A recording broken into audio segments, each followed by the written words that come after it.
What's going on, Eagles Nation? This is your boy, AK Eagles, and this is my co-host to my left next to me, Jerrylee. Appreciate you, man, for being here, and welcome everyone to another episode 4 to be exact, of the Eagles Late Night Show.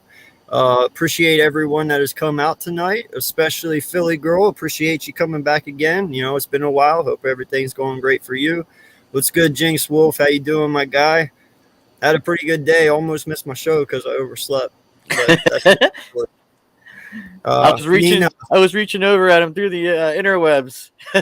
Wake the fuck up, dude! We got a show. My kids wore me out today, so what can I say? Nina, shout out to you. Thank you for stopping in. You are one of my few loyal women supporters, so I appreciate you as well. Thank you. Always see you in here. Gio, my guy, what's going on, dude? My Madden partner and really good friend. How you doing, sir? Appreciate you. Oh, snap. All right, nice, dude. Nice. Always good to get some Buddha. Well, thank you, Gio. Appreciate you. So what's up, Jerry? How you doing, man? You know, how was your day today? Friday? Fun-filled day. You know, did some driving, you know. Make a little side cash here and there, you know, getting my thing in. It was a good day. Interesting today.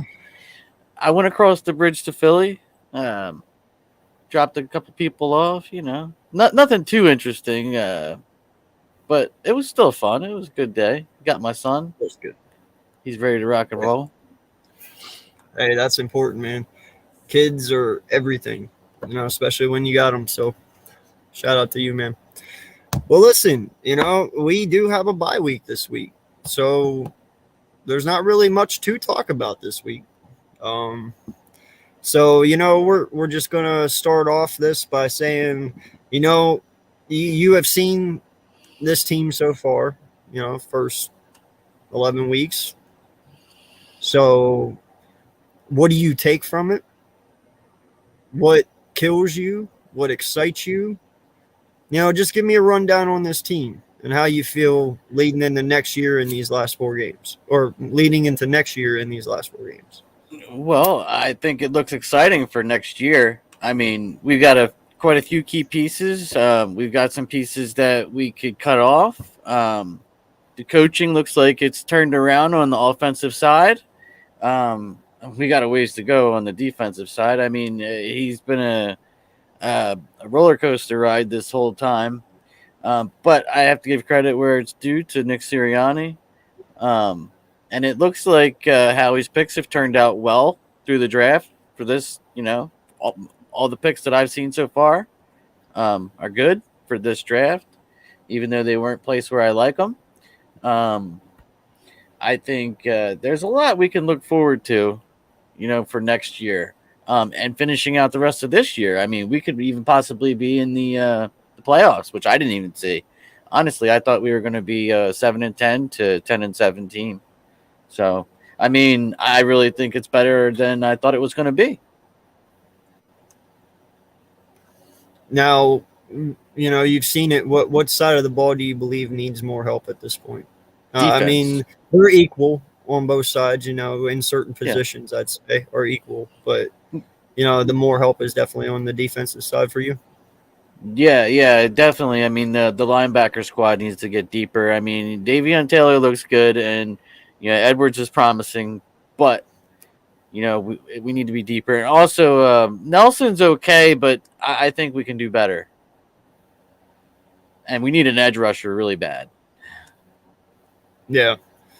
Yeah, I know we do, and I hope that's something that we do address this coming off season or draft. You know, now I know people are tired of us drafting in the trenches, but you know what? Now is actually a time that we truly need defensive trench help. So, you know, I'm okay with that.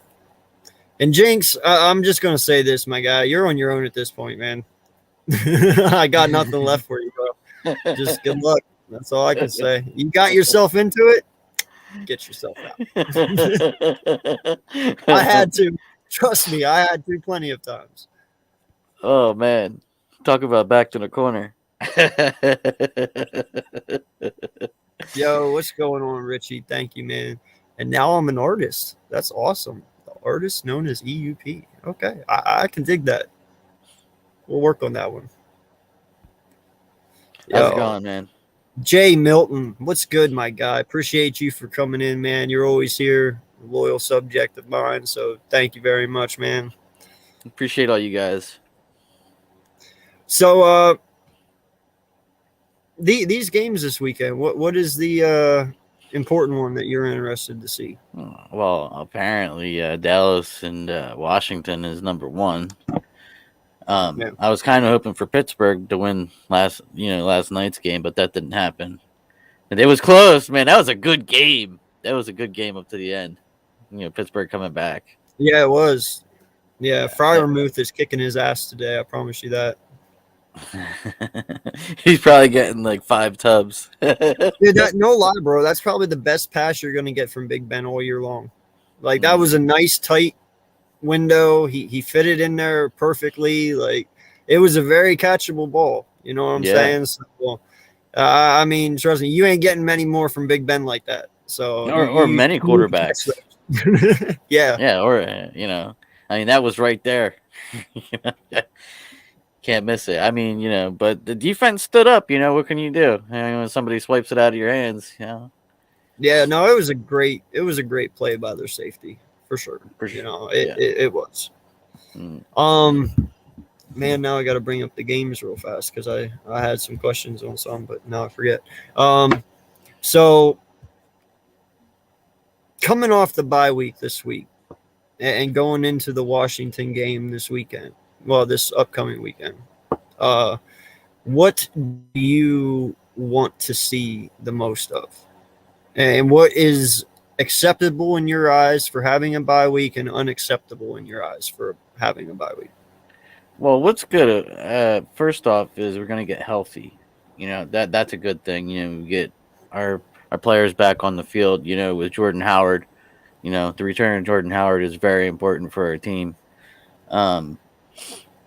Because we can implement that power running style, and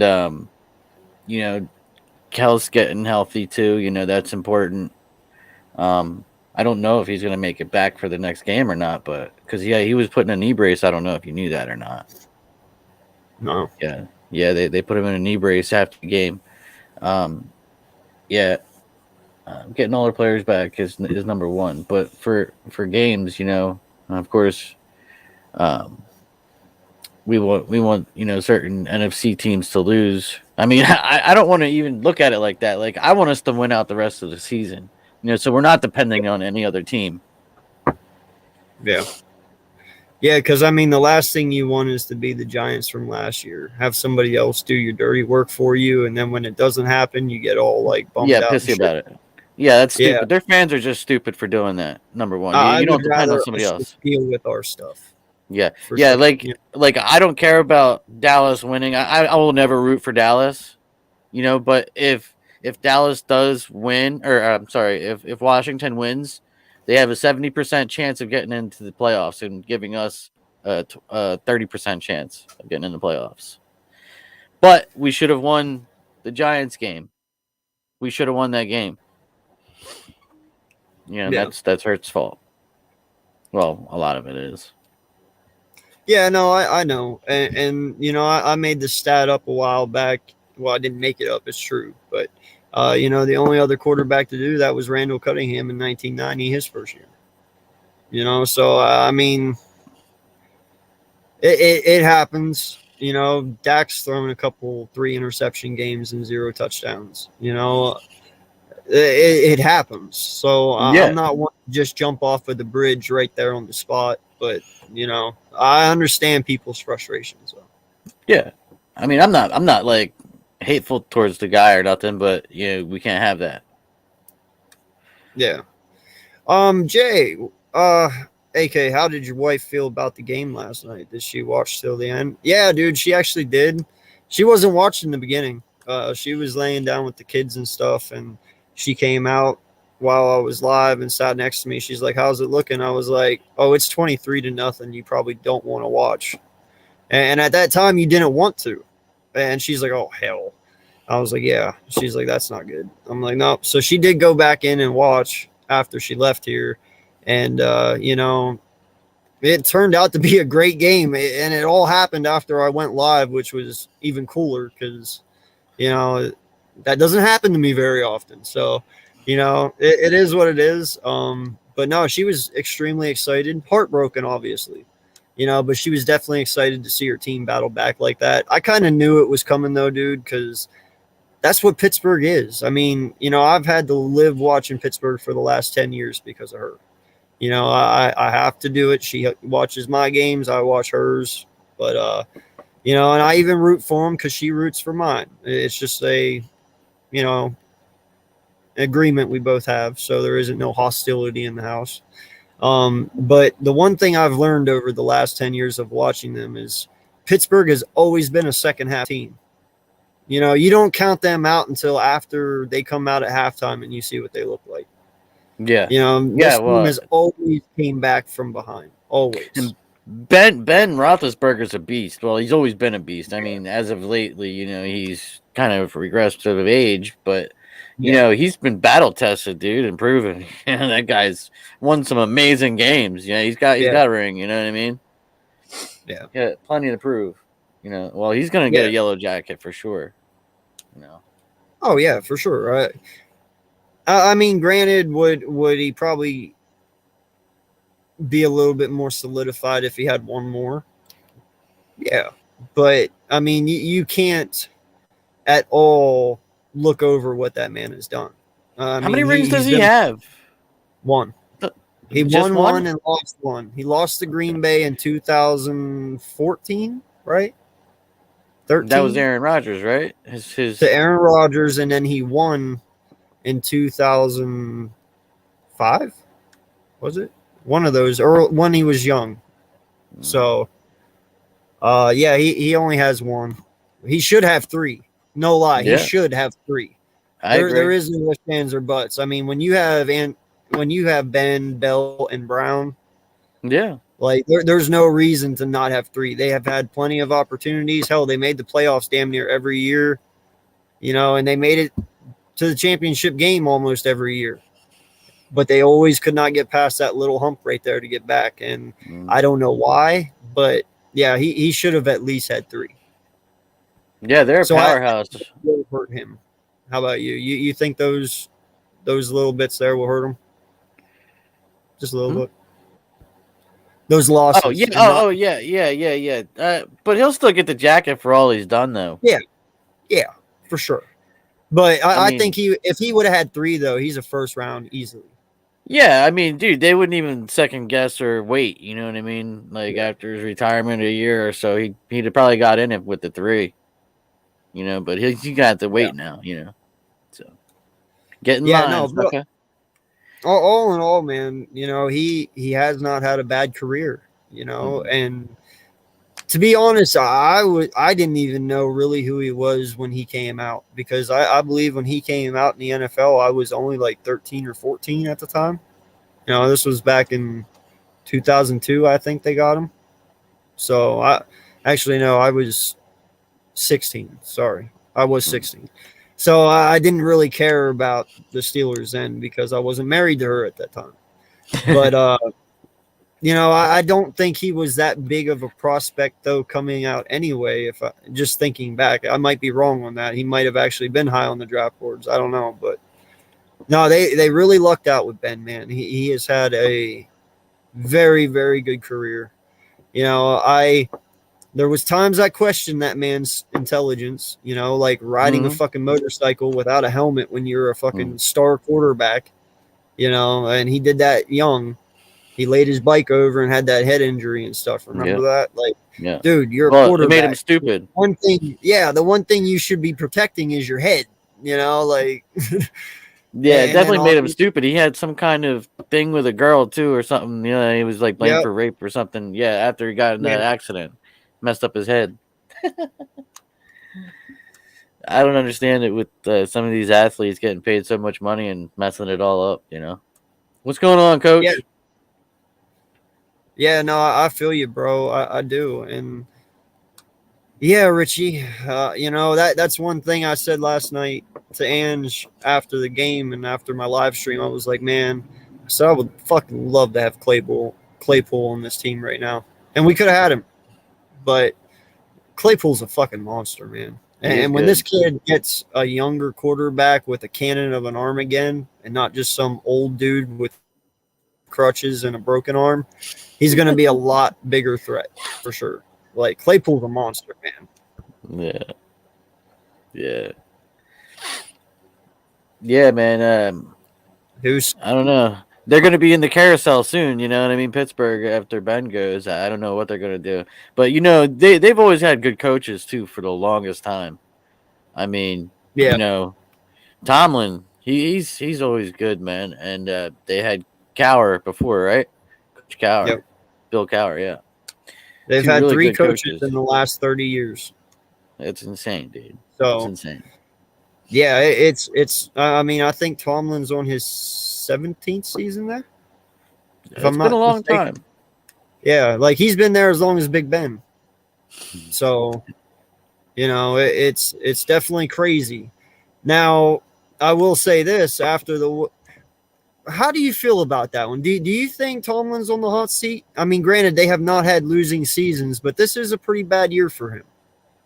And he has been No. there 17 years. So, No, well, it depends, man, because sometimes, organizations they just want to change. You know what I mean? yeah. They want something fresh. I mean, in that aspects maybe, but not with like a win ratio aspect. You know what I mean? Sometimes you get you're bound to get a down year with quarterback play or execution. You know what I mean? Depending on what you bring in, and players getting old and all that. You know what I mean? Like that's gonna happen. So I don't think he's on the hot seat for that, but definitely maybe a change. Who knows? We might get him. Hey, I was actually I asked that. wish. My wife asked me that. She was like, if we got rid of him and you picked Tomlin up, would you be mad about that? And I told her straight up, I said, if it was any other coach, maybe. It all depends on who it is. I said, but if we got rid of Nick this year for Tomlin, I wouldn't be opposed to it. I do the I happy like dance. Tomlin. I do the happy Yeah, dance. I mean, I do like Tomlin.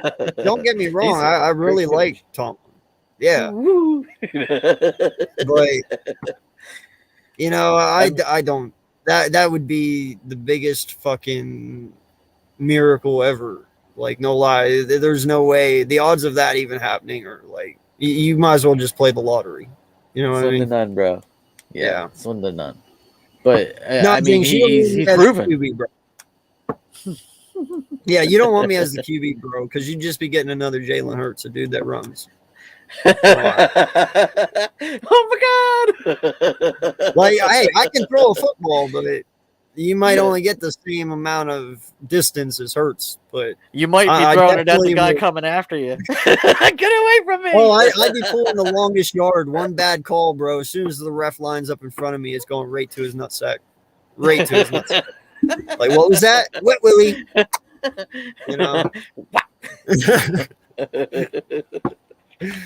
Start calling the right game, bitch.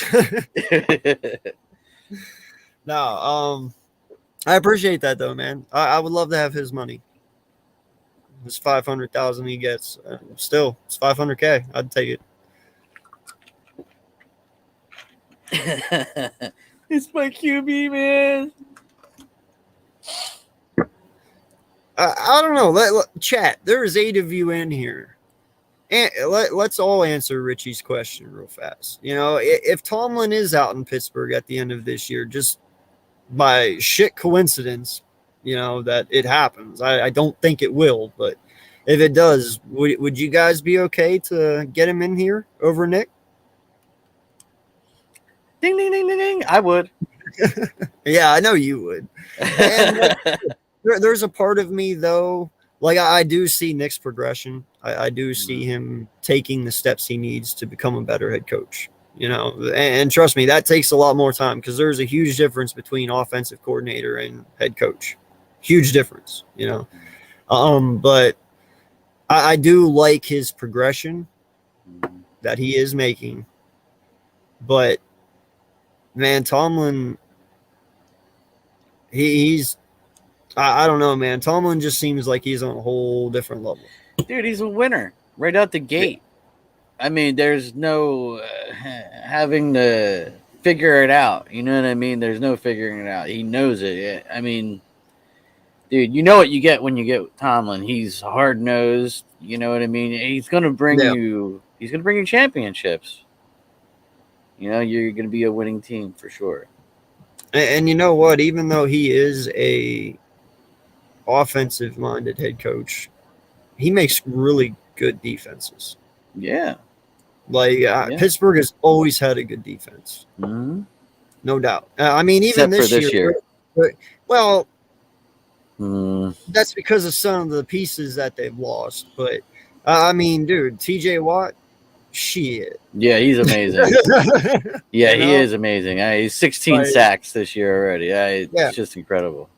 I don't know if it's more now after the last game, but I know it's not. Granted, who more do you give credit to? I mean, I'm not sure how far Tomlin has his hands in that organization. I know it probably is pretty deep after being there 17 years. I'm sure he does have say on who gets picked, but I mean, you know, does the scouting department get more of that than him? I mean, what would you say to that? I'm sure he's got a big say in that.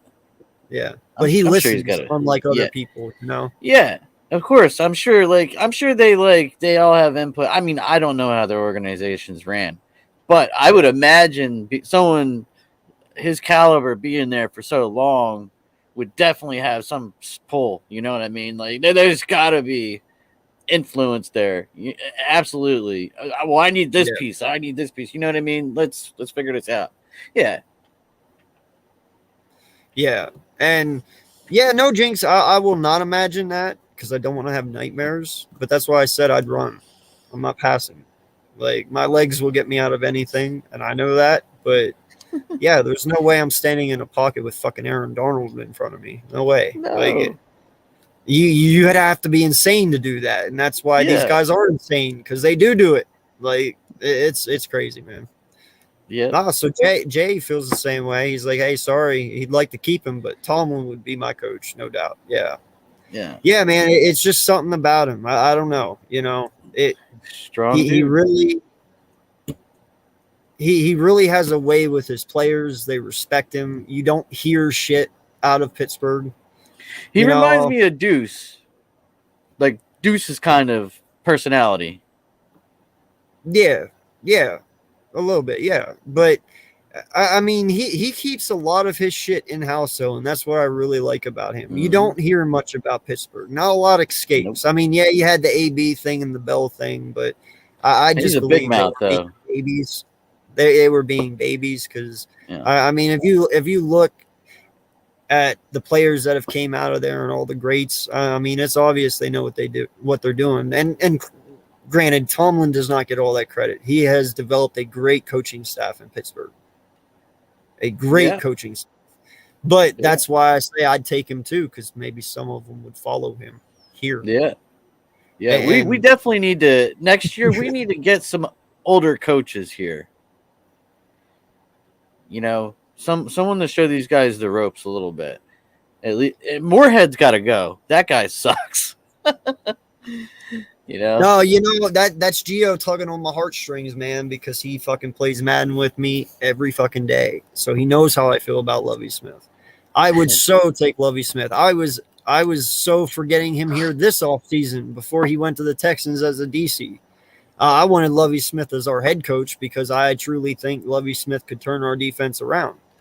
You know, that's why I'm also not opposed of bringing in Todd Bowles from Tampa Bay if he would be interested.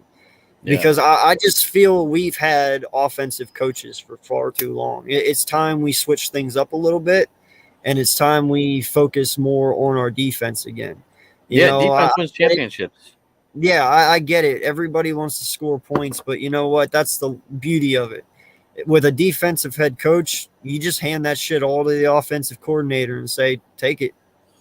You know, I mean, that is really what it is. And I would not mind that, because then you don't have too many hens in the hen house, you know, like you had with Doug and all his people, because Doug's the head coach.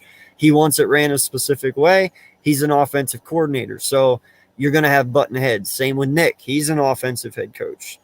He's going to butt heads with whoever doesn't see it his way. Defensive coordinator, you won't have that. You'll just have the OC and then his guys. If they butt heads in the end, they got to listen to what the OC says anyway. So I'm all for it. I think that's why we've been doing more blitzing. You know what I mean? And been more aggressive, because Nick was like, dude, you know? Yeah. No, I don't know. The day we get a defensive head coach, I might have a heart attack. Right? The day anything goes right, you know what I mean? The day Howie gets fired, I'm gonna have to pinch myself just to make sure I ain't dead. You gotta throw a party. So I'm gonna drop the link here. I told him that we'll do a call in today, so you know we'll get some conversation, and you know we'll also do a rundown of this week. I know me and you did one last night, but not everybody did. So, and you know, other also as well, man. I wouldn't mind doing. I know it's kind of early, but you know, I wouldn't mind doing a mock draft here soon. You know, just for shits and giggles, do something new, switch it up a little bit. I'm down. You know, and let them get into it. You know, let them interact, all that shit. So, yeah, sounds like fun. Which J is this? Is this Milton or Jay? Hello. Hello. Hello, Clarice. I hope it's Milton, but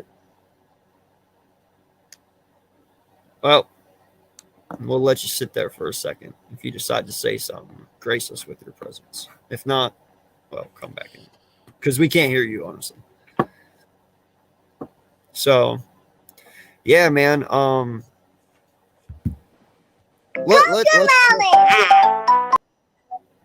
not happening.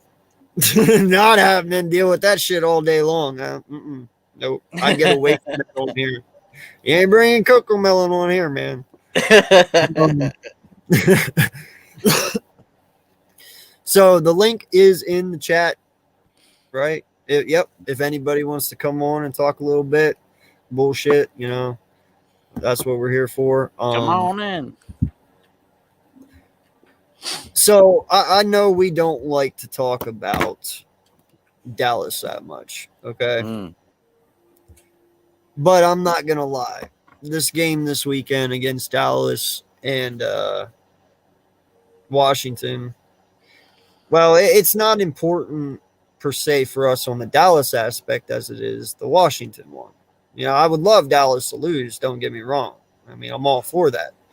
But we kind of, now we did say earlier too, we don't want help, but listen, they have a 50-50 chance of losing this game.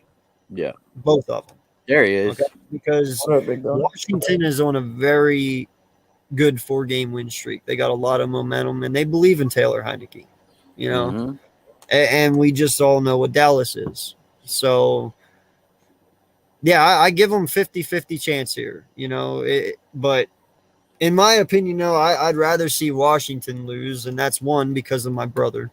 He's a Washington fan, and just being able to rub that in his face all week would be awesome. And two, you know, they are the ones that are competing with us right now. Yeah. It's not Dallas. So, well, I'm not rooting for Dallas. We'll just put it. I'm not either. Like, I will not root for them. I won't root for either one, but whoever wins, I'm not going to be disappointed, if you know what I mean. Right. Right. It's just going to be a game that I'm going to watch just to see what happens, but I'm not going to be like, yay. You know what I mean?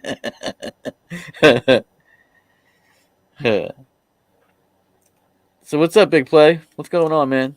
What up, Big Play? What up, man? Are you doing okay? What up? Oh, doing great, man. Doing great. Just going to talk some football and whatever else shit we feel like talking tonight. How you doing, Jerry? I'm doing good, man. Doing Great. good.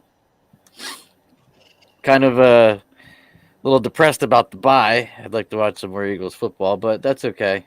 You know what I mean? Right. Sit back and watch everybody else's stupid shit. Yeah. We kind of did that, like, sort of ish this year because we played Tampa on Thursday this year, and then we had to watch other teams on Sunday. Always sucks. Hmm.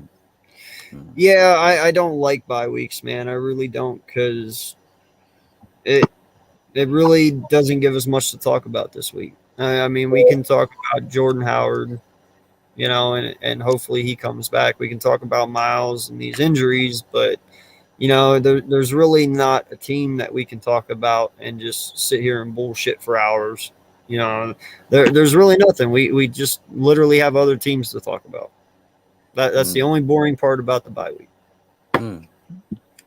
Yeah, that is true.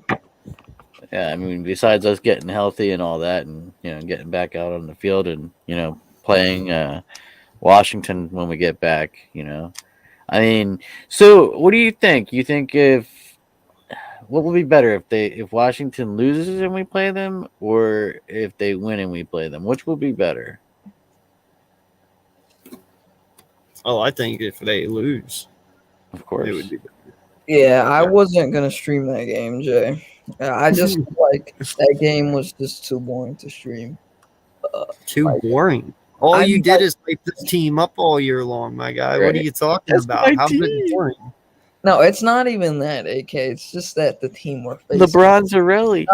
It's not really a competition team. We're beating them 104 to 84 right now. So yeah, it's not really that. Yeah. Captain Wheelchair.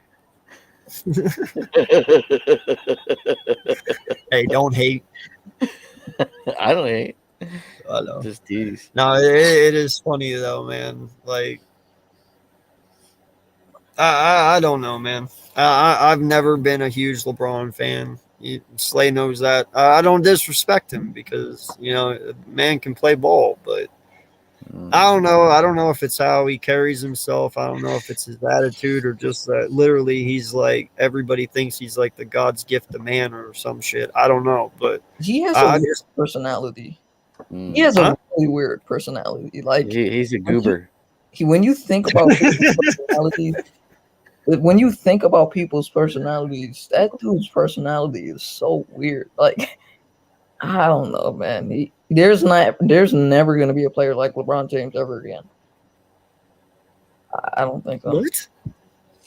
Not a There's single. already been a player like LeBron James. His name's Michael fucking Jordan. What are you talking about? I'm saying, like, That's exactly why I hate this motherfucker, because you guys all forget about the ones who came before him. He's not the fucking You God. don't understand what I was saying, my God. You said there will never be another player like him. Of course there was. There was a player before him. He's the mock. I get that. He's the mock, not he. I What? get that, and I respect what MJ did in this game. You know, and anybody that calls himself the king is not the king. Exactly. Like, does this man have to sit there and truly reassure himself that he's the fucking king? Kings don't have to say you're a king. Yeah. You know it. That's why you never hear Michael say it, because he knows it. Thought Charles out there. I'm the man, so fuck you. Yeah. Yo, boys, listen. Shout out to this man real quick, man. We do not see eye to eye very often at all. But, dude, props to you on that one. MJ is king. There were two before him, MJ and Kobe. Exactly. Man, I never thought I'd see the day we agree on something, bro, but that is for sure. Hands down. And Starting to show your true colors, AK. I am just so fucking tired of hearing people prop this man up like he's fucking God's poster child, dude, of basketball. And fuck that, dude. There's been so many players before him. And like he said, Kobe and MJ, dude, like he's the mock. Like he's your generation MJ, but he is not the first MJ. And he won't be the last. I promise you that. I promise you, there will come a time in your life, Slay, where you talk about somebody how you're talking about Kobe Bryant or LeBron James right now. I don't think he's the GOAT. What the? Like, No, I'm saying though, you said there will probably be another. There will probably never be another player like him again. I'm telling you, there will be. There always will be. There will always be a LeBron James. There will always be a Kobe, and there will always be an MJ. Not like them, but in their status frame, sure. I mean, they're saying this. They're saying they're hyping up Zion Williamson. So I guess he might be next if he keeps his weight up to limit, or No. he could be Yeah, and see, boys, I'm a Bulls fan. I've always been a Bulls fan because, Michael Jordan was my childhood. As a kid, I was born in 88. You're right there with me. So, for me saying Kobe Bryant was Michael Jordan, that's respect too, and you know that because that's hard for a Bulls fan to say. Truly it is. Because in our eyes, there is only one, and that's Michael. But no, Kobe, he was the MJ of his decade, for sure. And LeBron is the MJ and Kobe of Slay's generation. But don't fucking sit there and act like he's the almighty. And I'm not saying you, Slay. I'm saying anyone who comes at me with that shit. He's not the first, and he won't be the last. For me, it's more sort of Curry. That was Curry, I guess I would say, because Curry actually he kind of built something for players that kind of are more of shooters, in the NBA nowadays, trying to get to the NBA. You're seeing these white dudes that are 6'3", just clipping it in people's face. Boys, I don't know why we argue, bro. No lie. You have 420 as your date of birth, and you were born literally the same day, just a month from me. I was born on 320. You were born on 420, 30 days after me. Yeah, no lie. You were born 30 days after me. That's fucking crazy, dude. And man, I wish I had the 420 birthday. That he said that represents me. Not you. Yeah, me. you want to switch 420 and 320, my guy? I'll be the 30 days younger. I'll gladly do that one. Papa Sora, Squeaky Man in the building. What's up, buddy? I was Squeaky Man. What's up, Smurf King Gargler? Yeah. Come on in and squeak away, Dude, sir. I saw that on Twitter. That had me dying, bro. I saw you posted that on Twitter, bro. I was crying for a whole hour. Literally, that shit had me dying. Yo, you should have heard him say Wagyu last night. No, it did not even sound anywhere near Wagyu. It was his woo part was like like an armadillo. It was bad. I tried. He tried. Sounding like a blonde getting it from behind. Armadillo. Everybody should admit that I can do it better. Wagyu! Yeah.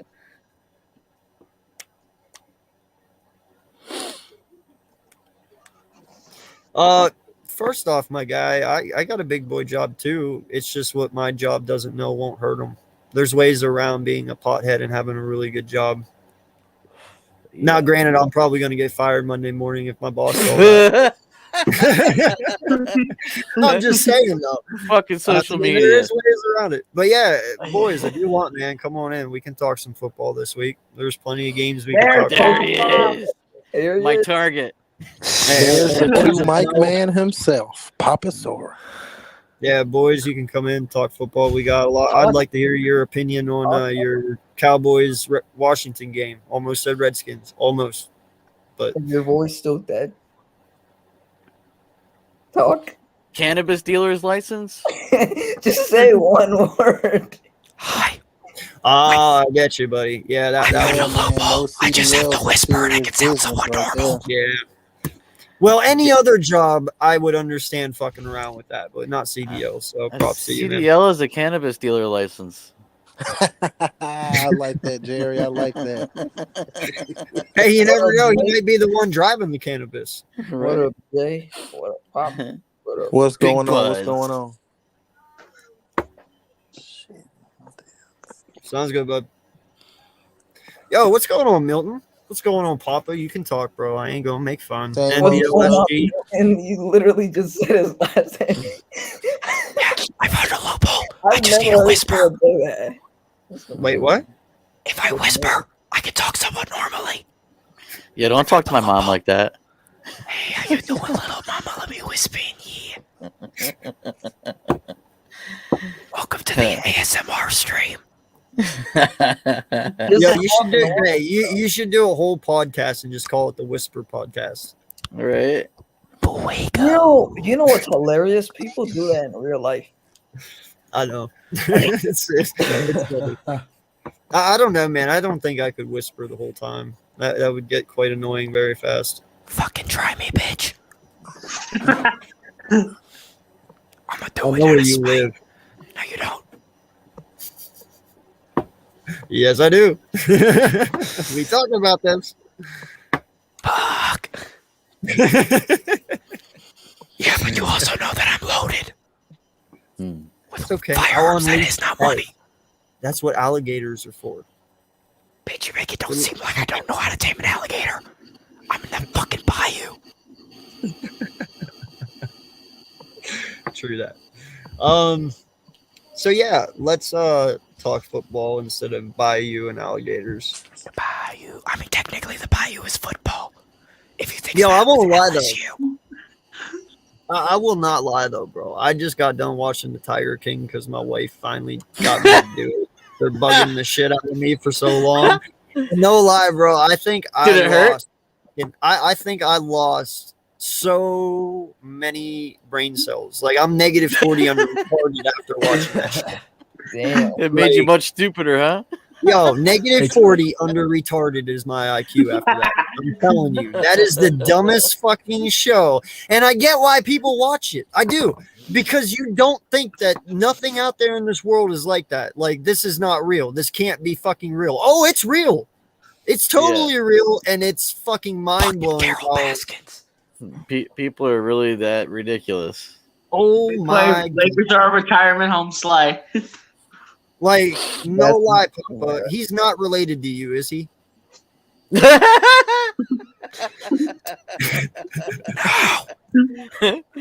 Uncle Tiger. Bro, no lie. If you put on a mole, if you grow out a mullet, y'all two might look almost alike. You might have to dye his hair brown now. Oh, boy. I'm just gonna go bald. Damn, it's about tigers. Here, let me shave off my hair real quick. Oh no, I'm BLSG, bald. have you ever seen Tiger King? Do you know what I'm talking about? No, I haven't actually. I don't know why. Don't watch it. Save yourself. Don't. Just save yourself. It's a good on thing I Jay- don't watch like the shows. Jay, did you ever watch it? It's on Netflix. Which one? What was that? Tiger It's a King? 2020 documentary. I watched an episode or two. See, I live in North Carolina, so the fact that he lives just in the got bayou. transferred to Butner, that's like a big thing down here. A lot of people Okay. are talking about it. It's a 2020 documentary. Anyone wants to know. Dude, it is honestly, I've seen some shit in my day. Okay, I have. Like, I thought the crocodile hunter was the coolest fucking dude in the world. Mhm. Okay. And now they got like This a trans dude- testicle fucking tiger guy. This dude tops the cake. Bro. Like, yo, no lie, bro. I love the guy's swag. Like, I won't lie. Like, the swag that man brings, I don't know. Like, he's very comfortable with himself. I would not be caught dead in any outfit that man wore, but I like his swag. He kind of I reminds won't me of Uncle Rico a little bit. Yo, Uncle Rico. he's Just a got little more swag. gay. That's all I can say, man. Is he's a unique individual, that man. Yeah. Yeah, he wanted them there homosexuals. No lie though, bro. Like, You're gonna make me get very political and angry. over Tiger King. Retirement home nation. Like no, like, no lie, bro. Any man out there who thinks they can hire a hitman for $3,000, get the fuck out of here. If it was that fucking easy, bro. Oh my god. I can't believe that. Funny story. My papa, his house in Alabama, like one of his neighbors was actually a hitman. Like he had the fucking, like, he kept his old rusted truck, and you saw like the bullet holes and shit out. Dude had a big fucking house. Yep. Hey, don't Papa, know. I missed the news when it broke. So why are you whispering? We're doing an ASMR stream. He lost his voice. Yeah. Oh, He was okay. gargling on Smurf taint. Shut the fuck up. No lie, bro. He went to sleep and he woke up this way. Something molested him in his sleep. It's He got something going around teabagged. in the air because you're not the first person in the last 48 hours that I've come across that woke up and was like, "Oh, I can't talk." I said, "Oh, well, why are you talking to me then?" He got teabagged by a gnome. Yeah. Like, no lie. It's like somehow even... Papa Smurf opened his mouth without him knowing and just like went to town on him real quick. Because when he woke up, he said he spit something out. He didn't know what it was. No, I said that was in the middle of the day. That was in the middle of the day. Hey, came out Papa, my no throat. need to express your voice, man. It's okay. We got really you. Let the that guys explain what's going on. His voice isn't even really that bad. Yo, just talk normally, bro. Your voice isn't even that bad today, man. Yeah, your voice is fine. You're not cracking Yeah, like you're not gonna die talking. I'm doing this out of spite now, motherfucker. Well, you killed my stream. It went from 7 to 0 because of your whispering. Damn. I think it might have freaked them out a little bit. This just goes to show you ASMR is not good.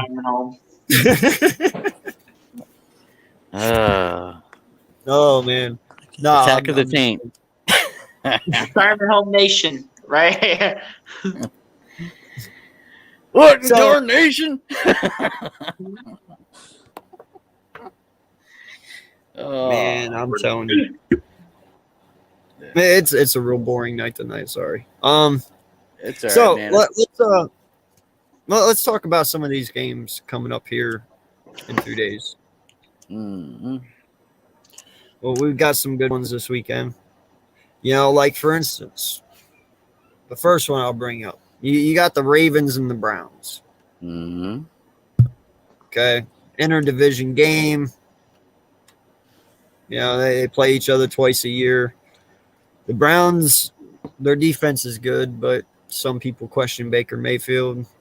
He sucks. Ravens have had pretty bad mojo with their halfbacks this year, losing 3 to ACL tears.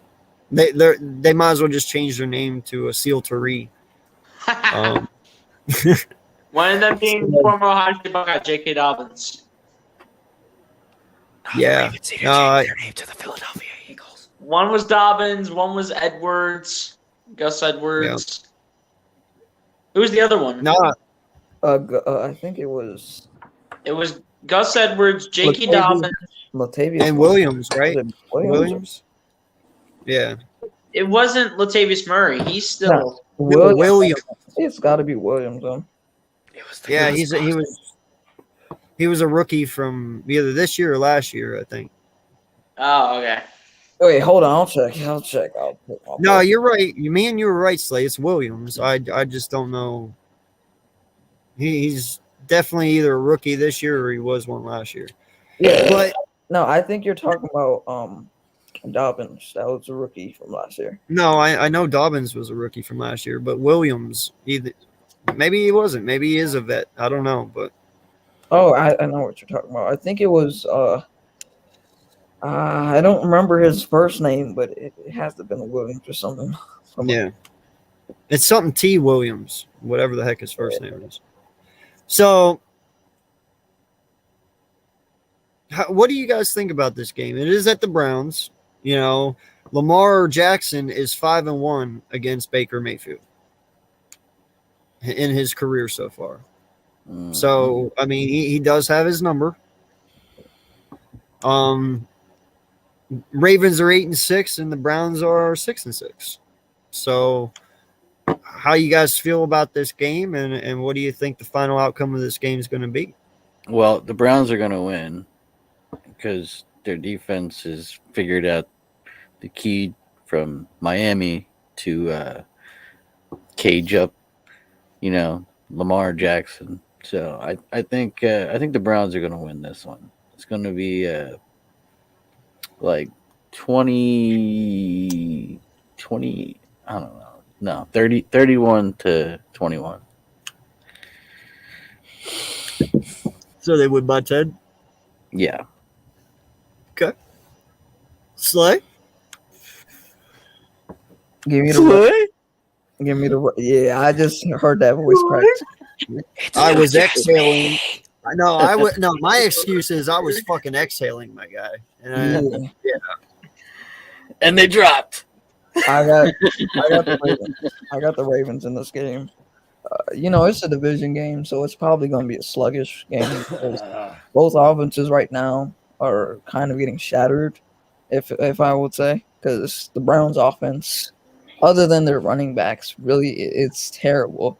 And then you have the Ravens' offense, who's okay, but just doesn't want to involve Rashad Bateman in their offense for some apparent reason. But yeah, I think the Ravens win this game in a sluggish division type of game. Like, man, you were gonna go until Bateman gets his touches, aren't you? Yeah. Give him his touches. I don't know why he doesn't get his touches. No, dude, I'm a strong believer that fucking Lamar Jackson has a God complex. Like I'm not even playing. I truly, and he doesn't look like that. No, that's not what I mean. I am saying, like, when he's on the field, he feels like, he's got to be the one to touch it. He's got to be the one to make the plays. He should involve his players more. Now, granted, that might just be the way it's schemed or whatever. I don't know, but I just feel like he always needs the ball in his hand. And he needs to share it a little more. That's what I mean by God complex. I get that. I do get that a little bit. But I think he does share the ball here and there. I just feel like they're not involving the players that they should involve, like Bateman. But I get what you're talking about with the God complex. Like, yeah, if you take out the like sharing the ball out of the things or whatever, if you talk about just like having the ball, he usually has the ball like 1,000% of the time. Yeah. Well, and that's something I even said about Hurts, at the beginning of the year when we did all the passing and not a lot of running, on those RPOs, whenever, he wasn't handing the ball off, he was keeping them and running them. I even said too, I was like, I feel like he's got a God complex a little bit. Like he feels like if he hands the ball off to Miles, the run's not going to be successful like it would be if he kept it, and I truly felt that way because there was times he could have handed the ball off to Miles and he didn't. He just kept it. So it's like, you kind of have to involve your players. That's what they pay them for. So you don't have to do everything. And that's the way I feel Lamar plays. Even though there's times that he can get him the ball, he doesn't, and he does things on his own. Right. And that just puts more pressure on him than needs to be, Right. But I believe that's something him and Hurts need to grow out of, because if you look back in their young, luscious careers that they've had so far, even in college, most of their offense has been based on them running the ball or passing it one way or another. You know what I mean? Yeah. No, I get that. I fully get that. My thing with Lamar is he's a good passer. I still feel like that's one element that Hurts hasn't developed yet, like being a polished passer. And I'm not saying Lamar's a polished passer. I'm just saying he's had more elements to learn than Jalen Hurts right now in his 3-year or 4-year stint in the NFL. while Jalen Hurts has only been in like 2 years. But I get the God complex. I get that 100%. Well, and not just that, but the difference between Lamar and Hurts too is I'd say Lamar fell into a way better situation coaching wise. I mean, Shanahan's a really good fucking coach. He really is. Harbaugh. Or Harbaugh, I mean, sorry. I said Shanahan. Nah, you're good. You're good. Harbaugh. Yeah, Harbaugh is a good coach, He is. And Harbaugh, you can tell he cares about this kid, and he does try to develop this offense around him. I mean, their run game is nothing like I've ever seen before. I mean, I think we all can agree to that. Baltimore runs like animals. They're crazy. All right. When they have their halfbacks, dude, they'll run the ball and hardly ever throw it without even thinking about it. So, I believe he fell in a really good situation in Baltimore. It was a very good thing for him. Hopefully, they can do a little better with it. If he says anything for Lamar, if Lamar says anything to the Ravens organization, it usually happens. That's one thing I've noticed. So I'm starting to understand what you're talking about. So, what do you think on that? Wait, you said that, right, Sly? Yeah, I have the Ravens 24-20. Yeah. 24-20. Yeah. Okay. Papa, how about you, bud? How you feel about the Ravens Browns? I'm gonna go with the Ravens. Baker Mayfield, he's shit. He's absolute dog shit. He's not gonna be there. I'm giving it a year or two for him to be replaced. I could see that. In all honesty, bro, the way they're talking, it could even be this year. Right. So do you guys think they're being a little premature on this one with Baker or what? It's more sort of like them understanding that they know Baker's not a franchise guy. He's more sort of like, he can get you there, but he won't be the reason you get there. So you're saying Baker is not a franchise guy at all, huh? He's just really, really grade A backup? I want to say a grade A backup. I think, for me, he's a starting quarterback. But he's not. If, let's say, you win a Super Bowl, right? And let's say you get there. He won't be the reason you get there. It's other elements on the team that get you there. You know why? Yeah, I get it. Right? You have to build a team around him more than just depend on him. Yeah. Right. Watson has the it factor. Mahomes has the it factor. Rodgers has the it factor. Baker doesn't have the it factor. Yeah. That's my thing. Well, in all honesty, man, I believe Baker spends more time on his fucking commercials than he does in football. Right? I mean, he's literally on Patrick Mahomes. Patrick Mahomes is probably doing the same on State Farm. Yeah, but Baker's just I don't like his personality, to be honest. There's something weird about Baker. He's cocky. Yeah, I don't like that. He's truly cocky, and he has nothing to back up his cockiness. Right. I get it, bro. You turn the Browns around 1 year, and yeah, this year you're not bad. You're 6-6, but let's be honest, you should be a lot better than 6-6. All right. So, when you were just coming off a year from the playoffs, right? Exactly. You were coming off a year from the playoffs too. Yeah, exactly. So that's the thing. What's up, my guy? Ooh, what up, boys? What is up, fuckers? What's good, boys for life? What up, man? So, VLSG, real quick, we'll get your take, and then I'm gonna let him do his thing. How about you for this Browns-Ravens game? What do you got? Here's the thing. I'm going to actually take the Browns in this one, and here's my reason why. So I'm going to start off with the Ravens offense against the Browns defense. I think this Browns defense being led by Myles Garrett, I think they're going to know what Lamar Jackson and that offense are going to be giving them. I just think that they know what Lamar Jackson's going to give to them. I mean, you're going to have Myles Garrett come up the middle. You're going to have Denzel Ward in coverage. You're going to have all these guys come up and try to pressure Lamar and all the receivers that they have. Now, when we flip it over to the other side in terms of the Browns offense against the Ravens defense, that might be a different story. But as long as you're protecting your quarterback, aka Baker Mayfield, with that offensive line, as long as you're going to do that, then Baker Mayfield, it's all about completing passes.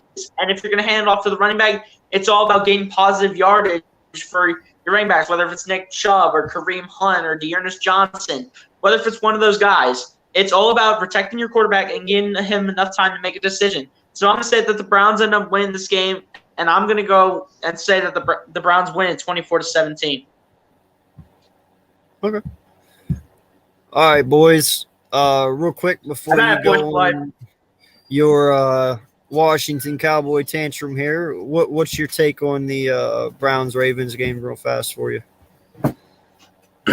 Well, I mean, as we discussed before, Lamar Jackson is not going to have big numbers as far as throwing the ball. I mean, other than him having a few good games throwing, he's more of a runner and a playmaker on the opposite side of the ball. And I think he's going to be the difference, running away from Garrett and Denzel Ward, everyone else. And I honestly think Baltimore is going to come out after that loss to the Steelers. Yeah. I think they're going to come out and I don't want to say handle, but it's going to be a good game. But I think Baltimore is going to come out and win this game. What do you think the score's going to be? You got a score for it yet, or? I don't know if you hear my dog fucking drinking water, but no, I don't. You're good. I don't know. It's going to be. I don't want to say it's going to be a close game. Actually, you know what? Fuck it. I'm going to say it's going to be a close game. It's going to be 27-24. Field goal win, Justin Tucker for the field goal win for Baltimore. Not bad. I like it. So, speaking of which, you got the game this weekend. We do not. There's only so much we can talk about. But how do you feel going into this weekend? What are you expecting? What do you want to see on both sides? You know, Washington and Dallas. What's your thoughts on your game, man? Well, I mean, you have Chase Young out. You have Montez Sweat, the best pass rusher they have. He's going to be out on COVID protocol, and then you got Logan Thomas who's out for the season. Yep. Sorry, that's correct. So what I expect, that defense already was non-existent. Like, this was supposed to be the best defense after what we saw last year. Everyone had been hyping it up. You know, this is going to be the best defense, yada, yada, yada. And I was proclaiming and saying, at some point, you're going to have to pay all these guys. These guys aren't going to stay, right? I mean, These are all, they got 5 first-rounders, right? Someone's going to demand money, you know, and you're not going to be able to pay all these guys. But I thought they were going to be on their downfall once it was time to start paying these guys. I didn't realize that this defense was that overrated as what we had seen this year. So with Chase Young already being non-existent, and then you have Montez Sweat being and then you have Logan Thomas being out, I really think on the offensive side of the ball for us, if we can get the running game going, which I don't think we're going to be able to, only because you have Tony Pollard that's hurt, and then you have Zeke who he's suffering from a knee injury. And we've already talked about, most of us on the panel, about Dak being an elite quarterback. I think if we're going to put the ball in his hands, even though he has Cooper, Gallup, and Lamb, I think all you have to do to stagnate Dak is shut that running game down and put the ball in Dak's hands, which is more often than not, it's troublesome because Jerry Jones has already said to get Dak going, you need to establish the run, meaning Dak ain't shit without the run game, right? So if we can get the run game going, I think we'll be good. If we can't get the run game going, it's going to be a Tyler Heineke versus our defense type of game.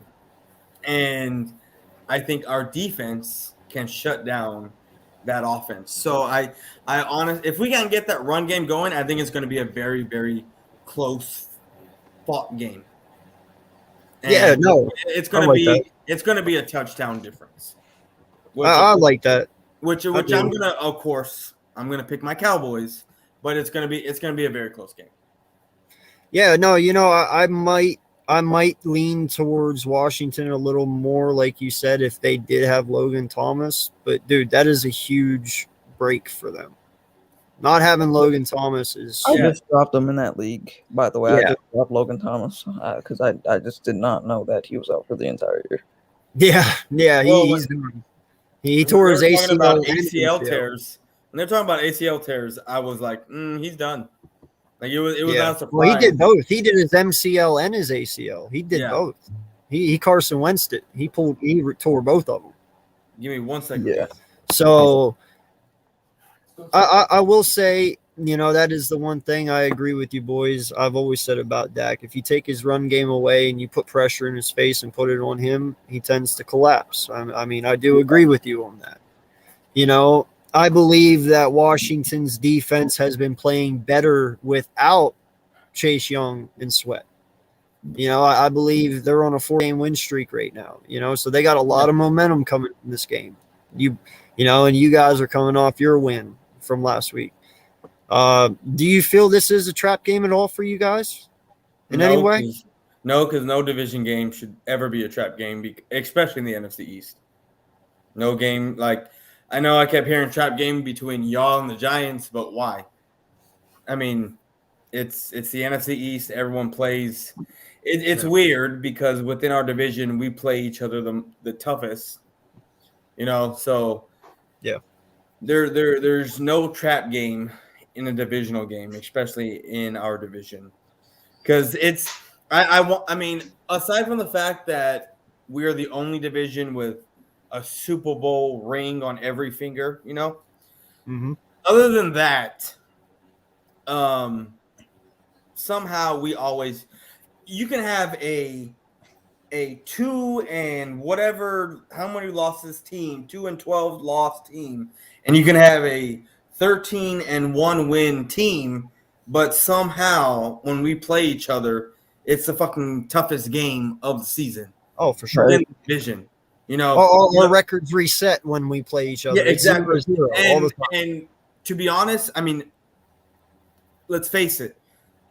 We are the only division where everyone is a rival with everyone.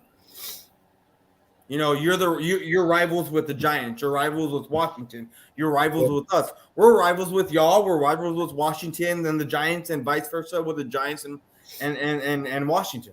That's we're the only division like that. It's weird. It's weird. Yeah. Well, that's because, dude, we are the most dominant division in NFL history. I read the stats before. We have the most NFC playoff appearances out of all divisions. We have the most titles out of all divisions. We are the only one that has Super Bowls out of all 4 teams. Like you said, we are the most dominant division. So in all things that go, we should be dominant when we play each other, because that's what we base our reputation on as the NFC East. And a lot of people want to call us the NFC least, but you know what, dude, we've done our reign for 20 plus years. Somebody else needs to step up and take over for a little bit. We have to have time to rebuild. All of us do. So, and I will say this: the Cowboys are leading that pack with divisional. I mean, with head-to-head games over everyone. For sure. In the division. Yeah. Well, you guys led the first 30 years, and we're leading the next 30. You guys. You may be y'all may be leading, but y'all still haven't taught us. No, I get it. Yeah. I think you guys had. I have them written down here. I think the first 40 years, I think you guys had 15. Back even whenever, or no, you guys had 15 NFC titles. We only had 2 from 1970 to 2000. Now from 2000 to now, we have 9 and you have 5. So I mean, it flipped, but it's going. You basically got to win 3 to R1 to catch us, or something like that. Yeah. Yeah. And then with not having back-to-back NFC East titles since 04 done by the Eagles, respectively, there's no way that that's going to happen because it's either going to be – I mean, actually, if in actuality you want to look at it, it's been Washington, the Eagles, and the Cowboys because the Giants ain't won shit since like 2010. Yeah. So it's been us three since for over a decade, you know. Yeah, no, and I think that's why there is a lot of hatred and a lot of grief between fan bases because our teams are historic. You know, Cowboys, Eagles, Washington, you know, and the Giants are, but like you said, they are not in that winning form now, so they're irrelevant at this point. But the argument and the conversations are always there because of who we are. And who we are as fan bases. You know, I will go on a limb to saying us four in general are probably the most diehard fan bases in all of football. You know, the Giants are really diehard. Washington is, we are, and you guys are. You know, these are four fan bases you don't want to fuck with because we don't take kind to it, you know. So, and to a point, I will say, you know, our differences we've made ourselves as fans. You know, I truly know that Dallas and the Eagles have a rivalry. That's definitely a rivalry, but I believe our rivalry as fan bases, we took it to that level. Oh, you yeah. know? I mean, with Philly being more of a blue collared and Dallas being more of a white collared, I mean, those are different sides of the spectrum of how you live. And then with the riches of what the Cowboys have had since the 70s, kind of fell off in the 80s and came back to the 90s. It kind of coincides with the living style that Dallas has. And then what you had with Philly with being blue-collared, and you finally get your win in 17. I mean, it culminates with all the hard work and the teardown and everything all in one. You can kind of see, you know, where the two cities reside and why the rivalry is so big between us. Oh, yeah. Yeah, I mean, in all honesty, man, this is probably the only rivalry any other team wants to stay out of. You know, like if you're a Washington or a Giant fan, you definitely don't want to become in between an Eagle and a Dallas fan when they're arguing. Because we'll both be like, shut the fuck up. Who are you? You know, like it's like that. But I can't think it's like big brother and little brother fucking arguing. Yeah, exactly. And then you got the two in between that don't, you know, fuck off. Yeah, you got the two illegitimate stepchildren behind us. You know, and they're arguing about who's also better, and it's like, just stay in your lane back there. Don't come up here. You know, because even though you had the Giants for a couple of years, you had Washington for a couple of years. It's mainly Dallas in the 70s and Dallas in the 90s, and then Philly. Since I mean, I hate it, but y'all only bring up 2000 to now. You know what I mean? So for 2 decades, our 2 decades, and then you have Washington and the Giants here and there in between. Yeah, they're just sprinkled. It's basically y'all. It's basically y'all and us who have dominated for basically a total of 40 years in the NFC East. For sure, of course. You know, and I believe it would be a little bit more and a lot better for us. But, you know, that is also one other thing I have to say is, even though we have very iconic franchises, our franchises are ran by dipshits. No lie. Well, I mean, you have to agree to that to a point. Like, come on. I mean, I agree. I agree to a point to where Jerry got a big head and basically said, I can appoint anyone as my coach and they'll win us the fucking Super Bowl, which is, how are you going to fire a Super Bowl winning coach? You know, and then you have, I mean, I don't know. I mean, I'm not an Eagles fan. I don't follow in depth the way y'all do, but the stuff I hear about Lurie wanting a cowboy type offense and being pissed off that y'all run so much, you know, like, yes, I can understand how the two are the same because Jerry takes control and he's the GM. I for the life of me, I don't get it. Why? I mean, at some point, you gotta put your pride aside. You want to sit there and say you want a Super Bowl, you want this, you want that. It's your, you realize you're coming to an end of your life and you want to see another Super Bowl. Well, at some point, you got to realize, fuck my pride. I need to get someone who's going to give me that Super Bowl and put that team around me. Yeah.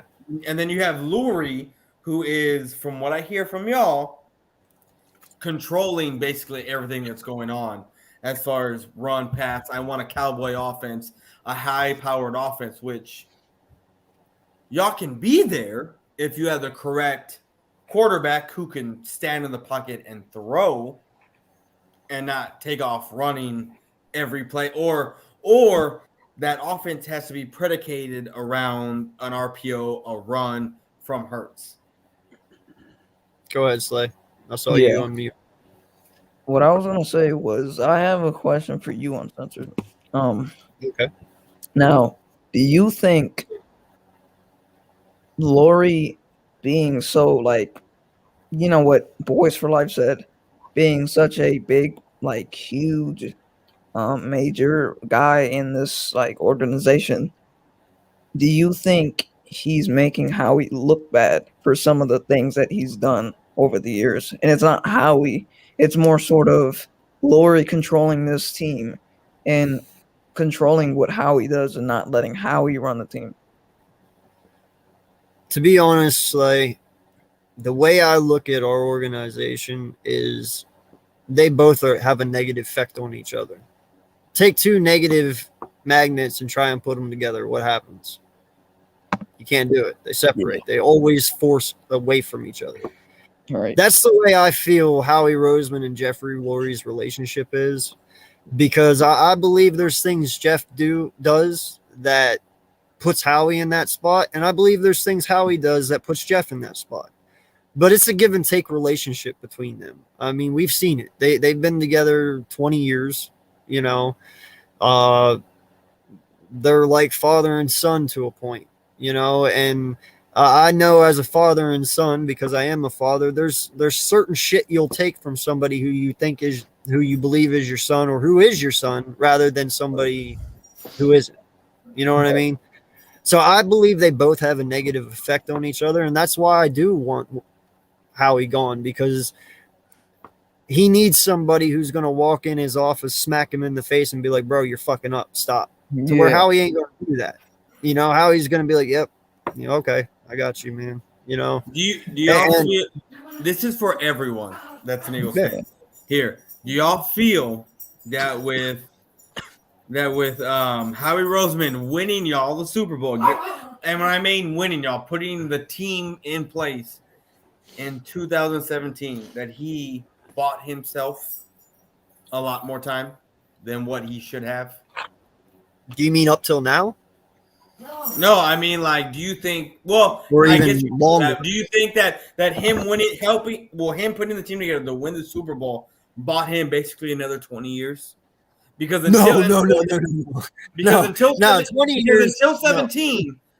17, he ain't done shit. Yeah, he took y'all. He got guys that got y'all to 4 NFC Championship games, got you to a Super Bowl, but y'all never won. And then 2017 happened. And then y'all won. Do you think it bought him? I'm not trying to say it bought him another 20 years, but you know what I'm trying to say. Like, did it buy him? I can't say that. I can't say that, because you know what? I would feel then that Dougie P deserves the same respect. You know, because Howie Roseman does not get that without Dougie P and Frank Wright, for that fact. You know, okay, I understand, but after y'all won the Super Bowl, but I'm going to answer your question though. Okay. Up till this point, I believe since he won in 17, that's what saved him. But when it's kind of hard to really sit there and no matter what he's won, no matter what he's done, the decisions he's made on if not to take somebody and who to take. Like the DK, the Reggers, not going after Hopkins or, not doing this or not doing that. Just getting rid of players that went on to be Pro Bowlers somewhere else, stuff like that. Like there's too many things. There's too many negatives and not enough positives for me to sit here and say that, yes, give him another 20 years because he really hasn't done anything. You're right. He did have the 17 season, but since then it's just been a fucking tumble down. Well, okay, so what was it before? What was the deal before the 2017 season then? We were like 7-9. Was it the 4 straight NFC Championship games?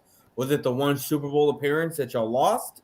What was it that bought him the time to get to 2017 and then him winning the Super Bowl? What was it that kept him there for so long? Because normally, whether you go to 4 straight NFC Championship games, if you can't get to the big one and win the big one, you're gone as a GM. Right. No, I get it. I get it. So you can go ahead. You can.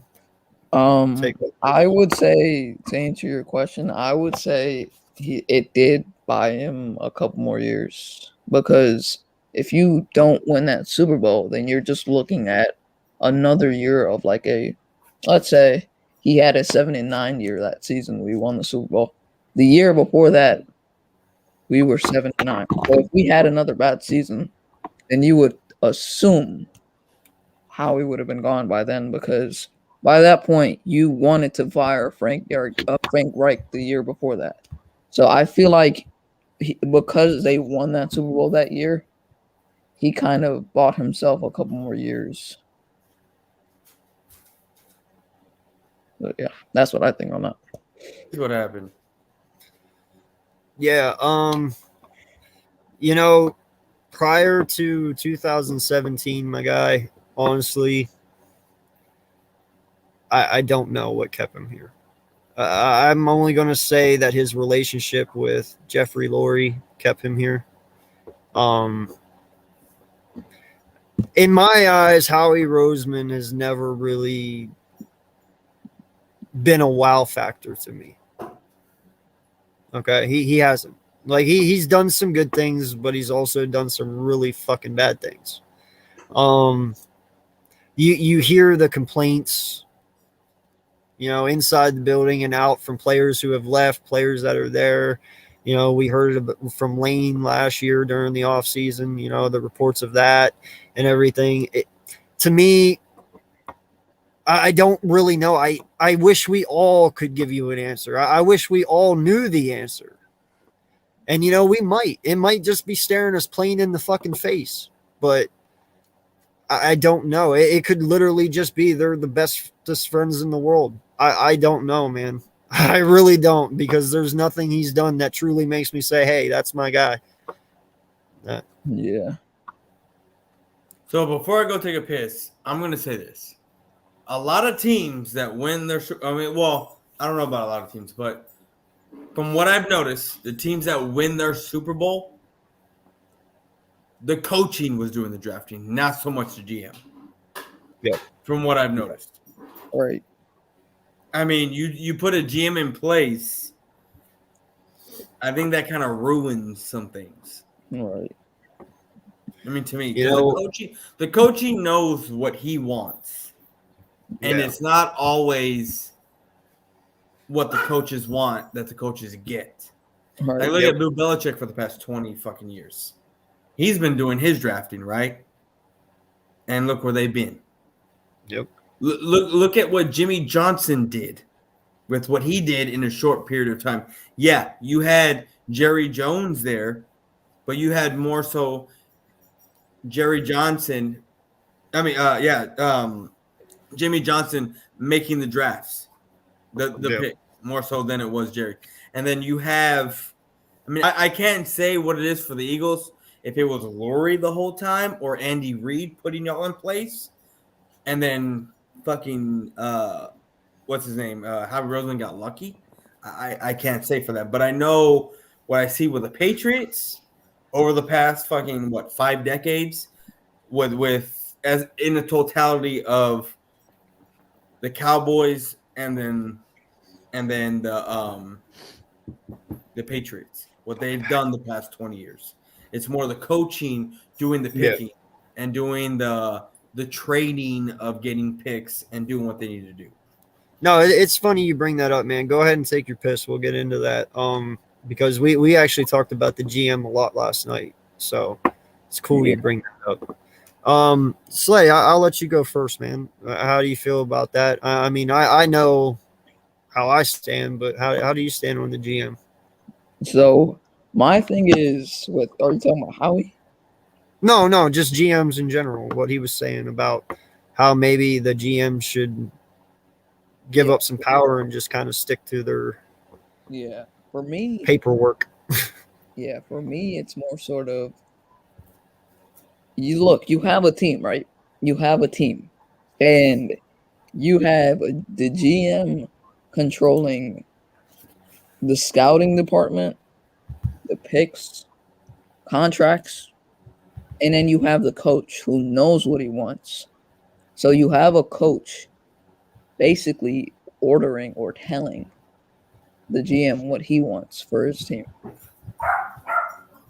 My thing is, why have a GM? Like, why? I mean, I get that that's more responsibilities for the coach. Because if you're the coach and you're controlling the team and you have to do the contracts, all this shit, all the scouting, then it's a lot more harder for you. But you know what you want, so you might as well just be the coach and GM. And I know that's not worked out the past couple of years. You have Kelly and what's the dude? Texans guy. What's his name? Brian something. Oh, Bill O'Brien? Yeah, Bill O'Brien. Him. Double chin, as I like to call him. Bill O'Brien. He was terrible. Same thing with Chip Kelly. Now, if you have a guy like, let's say, Frank Reich, if he controlled his own team, he would probably be good because he knows what he wants.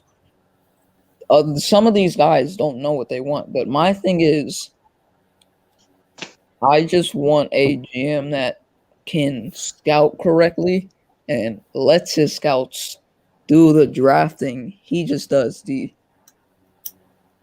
signings in the offseason. And he actually gets the input from the scouting department, and he listens to the scouting department. Howie does not listen to the scouting department at all. We would have Justin Jefferson right now if he listened to the scouting department. We would have either had Jefferson or Metcalf at this point. I was so pissed when we didn't take Justin Jefferson. So it's Howie sometimes, and it's Corey sometimes.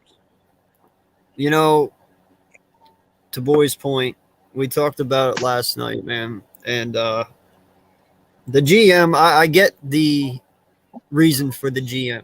You know, that's to do contracts, paperwork, all that stupid shit that the coaches and the owner don't want to do. I understand that, you know, and making sure the money's there, all that stuff. But when it comes down to picks, the GM should know. And I believe the NFL was originally supposed to be this way, but for some reason they lost it along the way. That the GM was there just truly to run the money and run the paperwork and the team and the contracts and do some trades, you know, and do all that. But when it comes to actually scouting players, when it comes to picking players, that should be all on the offensive coordinator and the defensive coordinator. Like, as in, like, your offensive head coach, if he's an offensive head coach, then he's the one picking your offense. Your defensive head coach, he's the one picking the defense, because they are the ones with the schemes. They are the ones that know which players will fit in their schemes and who will work the best in those schemes. How is Howie Roseman supposed to know that? How is Jerry Jones supposed to know that? How is Dan Snyder supposed to know that? This is things that they need to focus on and they need to do, because there's no reason at all that Howie Roseman should be walking in day one of the fucking draft with a piece of paper with 50 names on it saying his top 50 people. Like, dude, you're a GM. You pay scouts to do this. Let them do their job. You listen to Right. your scouts and you listen to your coaches. And if they tell you that's the guy to pick, that's who you pick, because they are the ones in the end that know their team and know their offense. Not Right. just that, but it also fixes this. You can't just sit there anymore and point fingers and say it's his fault, or it's his fault. No, we know now that you are the offensive head coach. You pick your offense. Your defensive head coach picks your defense. Therefore, whenever your defense is shitty or your offense is shitty, the owner and the GM can literally look at the guy and be like, hey, you chose this team. You put it together. You're not winning. What's wrong? And if you can't fix it, you're gone.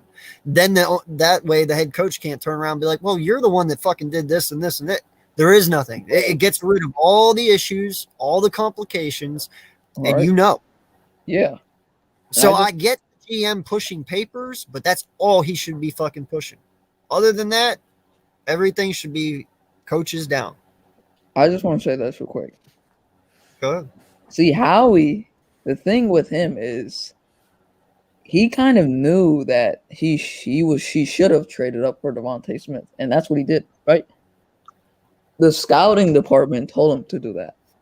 Because if you like think right now, Milton Williams, he I think one of the guys in the scouting department was mad that we didn't take this other guy that went to the Giants, Aaron Robinson.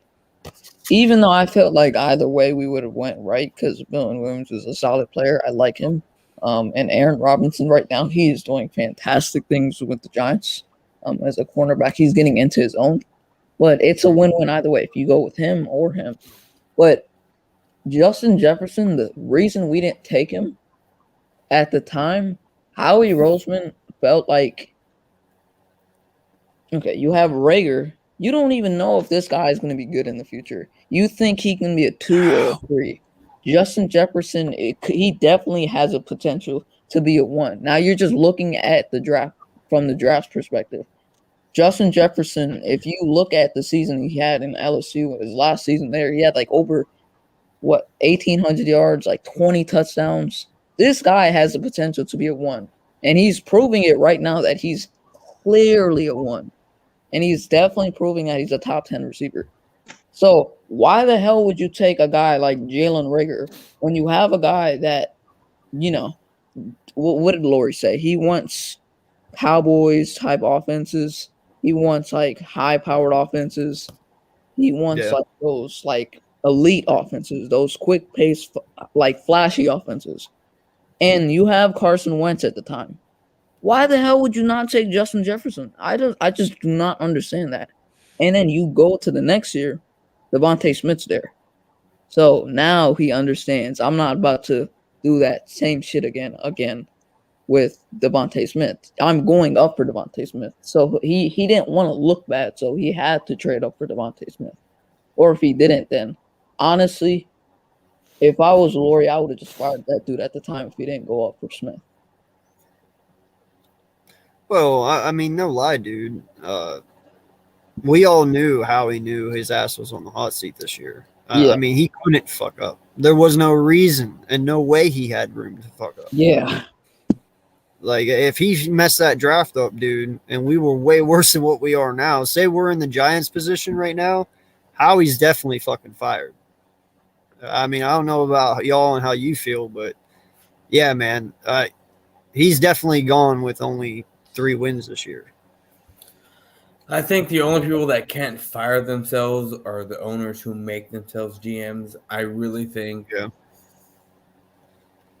To be honest, so from what I think, and this is, I don't think Howie can ever be fired for whatever reason. I don't know, because after 20 seasons, and yeah, 1 Super Bowl coming at the later part of that 20 season. Most fucking GMs would have been gone a long For sure. For sure. A long time ago. No so shit. To sit there and say Howie would have been gone after a 3-win season a year or 2 ago or whatever, even if there was no Super Bowl, I don't think that that's true. I think somehow There's got to be something with Lurie and Hausman and Howie Roseman that allows Howie to stay. There's got to be something. The only thing we can think of, boys, is they have the same religion and they go to the same church. I mean, truly. But I mean, let's face it. Let them all pray to God together. Pray the rosary every day. Well, they're Jewish. They don't pray to a rosary. That's Catholic. Yeah. So, but let's face it. When it comes to religion and it comes to the same skin type, you all want to. Everyone wants to protect their own. So, I mean, yeah, you're right. I mean, they're both Jewish, same church, same whatever they believe in. Yeah. They all want to protect each other, but at the same time, if you're not just about money and you're all about winning, Howie should have been gone a long time ago, right? Even before the 2017 win season. I 100% agree, bro. 100%. Like I'm. No, man, this has been an ongoing conversation between Eagle fans for a long time. He's the only GM that I know of to ever survive 4 coaching changes. 4. Yeah. That's unheard of. Like, that doesn't fucking happen. The only reason that I said that he was on the hot seat this year going in was because of how many draft picks he's missed. And all the draft picks that were on this team at that point were gone, except for one. And you gotta, I'm talking previous drafts, from 2015 to now, like there's only one left. So it's not been good draft wise. And it's like, dude, if you would have missed this year, I don't know if religion would have even saved your job at that point, because I mean, to a point, you're right. I do believe it is all about money for Jeffrey. I made the point last month. I said we should boycott the Eagles as fans, not go to a game, not buy anything for 2 or 3 weeks. I said, and I'm telling you what, I said, if you don't think for 1 second you'll get what you want, you're wrong. Because when you start affecting that man's wallet, he's going to start to care. Because in the end, let's be honest, that's what all these NFL owners care about is just money. They don't give a shit about who's running their team. They don't care. And you're not the only Eagle fan to say that shit. Yeah. They don't care if they're winning. They just want money. And that goes for your owner. That goes for Jacksonville's My owner has said it multiple times. Yeah. It's all about money, dude. That's why he's the only owner in the NFL to own all his shit outright.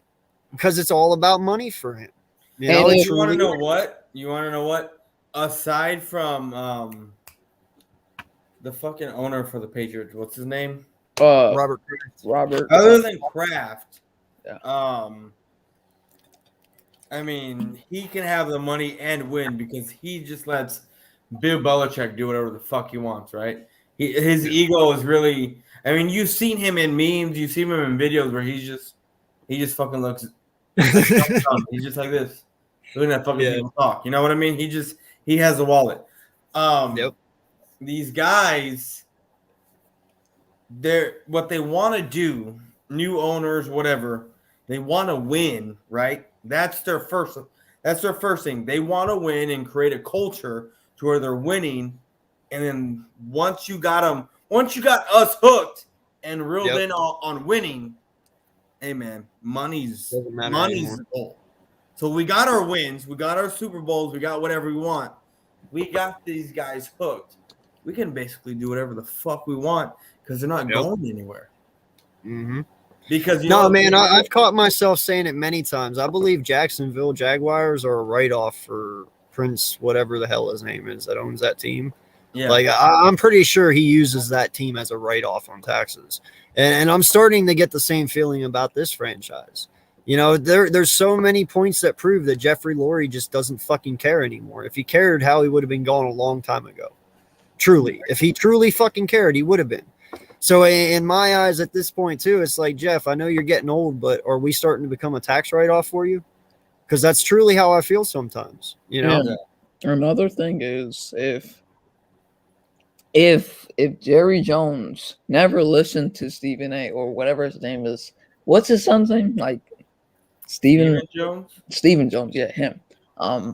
if he never listened to Stephen Jones in Oh, no, what? 2014, they would have had Johnny Manziel instead of Zach Martin. Oh So, yeah. You will have to understand that with the Cowboys. Jerry Jones is very dumb. He should start listening to his people more.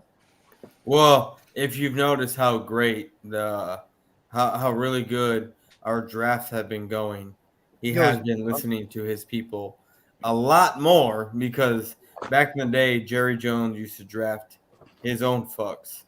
Yep. Kid is And now falling asleep on my show. listening. You see this shit? This He's kid is listening. falling asleep on my show. You see this shit? Look at him. Out. He's fucking out. Wake up, right? Or big. Wait. Wow, you fucked me up with that. Wake up, BLSG. What the fuck you falling asleep for, kid? It's only 11 at night. Yo, that man was dead. He was out. You saw that. I'm sorry, boys. I just had to point that out because Yeah, he was it's fucking okay. sleeping. I mean, isn't he like? My bad, bro. He needs to No, go you to good. bed. Yeah, I think. Go to bed, bro, if you have to. It's all good. Shit. Yeah, homie. I mean, I know it's Friday. You got nothing else to do, but I'm only up because I'm talking here, and then I got work in the morning because I volunteered myself like a dumbass for overtime. So, Yeah, you don't realize how bad that hurts until after you do it, and Friday comes, and you're like, "Fuck, I got to work tomorrow." well, no, I mean, to be honest with you, today would have been great, but I got fucked and I stayed at work. So I go in at 7. I work 10-hour days, right? I work 4 10s. So I've been volunteering myself because motherfuckers just keep quitting in our department. So I'm like, you know what? I clean sewer lines for a living, is what I do, and I drive a big old fucking back truck. And I'm trying to keep our numbers to where we don't fall behind, yada, yada, whatever. So I just keep coming in and keep coming in and keep. So today, I mean, it's my normal day, but they know I'm coming in tomorrow. I've said I'm coming in tomorrow. I'm only going to work an 8-hour day tomorrow. But, like, oh, you know what? Let's drive an hour up the city to go do some bullshit that you really don't need to do. So I'm at work and I should be getting off at 5:30, but I'm there till 7, right? And then I got other shit to do. So it's like, okay, I'm coming in tomorrow. Fuck my life. Yeah. And, No, I feel you, man. And it's actually funny you say that because I actually did that for a little while. I worked for a construction/sewer company. We put sewer lines in houses and stuff, did all that. And we had to actually do some cleaning as well. That's what we did in the wintertime a lot too, to kind of keep up with bills and stuff. And I'll tell you what, man, I hated it because we worked 4 10s as well. But man, there'd be times we'd be done at like 4 o'clock, 5 o'clock. And we'd get a call from the office saying, "Hey, so-and-so just called. They need their septic pump. Can you go up and do it?" And we're like, yeah, sure, go ahead. And then they give you the address and you find out it's 2 hours away. yeah. And you're like, fuck. Yeah. So you got a 2-hour drive, 30 minutes of work, and then 2-hour drive back home. And it's like you don't get home till like 8 o'clock at night. And then it's like, fuck, I got to be right back in here at 7 in the morning. Really? Yeah. I mean, I mean, to be honest with you, like I have so much overtime, I really don't have to. But I was not planning on staying at work until fucking 7. I was planning on getting off at 5:30, coming home, chilling, hanging out, going to bed. Okay, I got work. I can do what I got to do in like 2 hours. And on paper, it looks like I'm gonna work for fucking till 3:30, but in actuality, I only work like an hour. Because I can fuck with the times on my computer and closing shit out. So on paper, it looks like I work till 3:30, but I only worked an hour, and the rest of the time I can fuck off. And what's great about tomorrow is that there's no superintendents, there's no nothing. It's just me and the guy that I work with. You have the other 2 guys that cover the whole city, and they don't know I'm coming in. So I'm not going to get fucking calls to where like, hey, you have a service request because such and such customer at this address needs whatever. I'm not getting that shit. So do you got to get grease traps and all that shit as well? I don't know. That is private owned shit. I don't got to do any of that stuff. We had to do that as well, Yeah. because that was part of the septic thing, because you can pump those out. So we had to do that as well. And trust me, sometimes, bro, that shit got crazy. Doing grease traps. I'm city. I don't do septic tanks. If it's septic, it's like, oh, you're septic. Okay, you got to call fucking someone else. Okay, Like, we don't deal with that shit. gotcha. So. Cherry Bond Dig sucks. I have to throw that in there. Now I'm playing. I'm playing. See, you what? I gotta ask you, boys, because we haven't got to talk a lot, but I hear how you talk about your team, and frankly, to a point, I like it. I won't lie, as an Eagle fan. But do you believe they went in the right direction with all the contracts they handed out with your team, or do you believe you guys should be something completely different, like paying Dak, paying Amari, paying Zeke, this shit? I mean, consensus say you don't pay a running back the money you paid him. Right. I'm gonna go on. This is something I've said multiple times. Like, I know when a week ago when I was talking shit about Herbert and Allen and all those guys, franchise, whatever, right?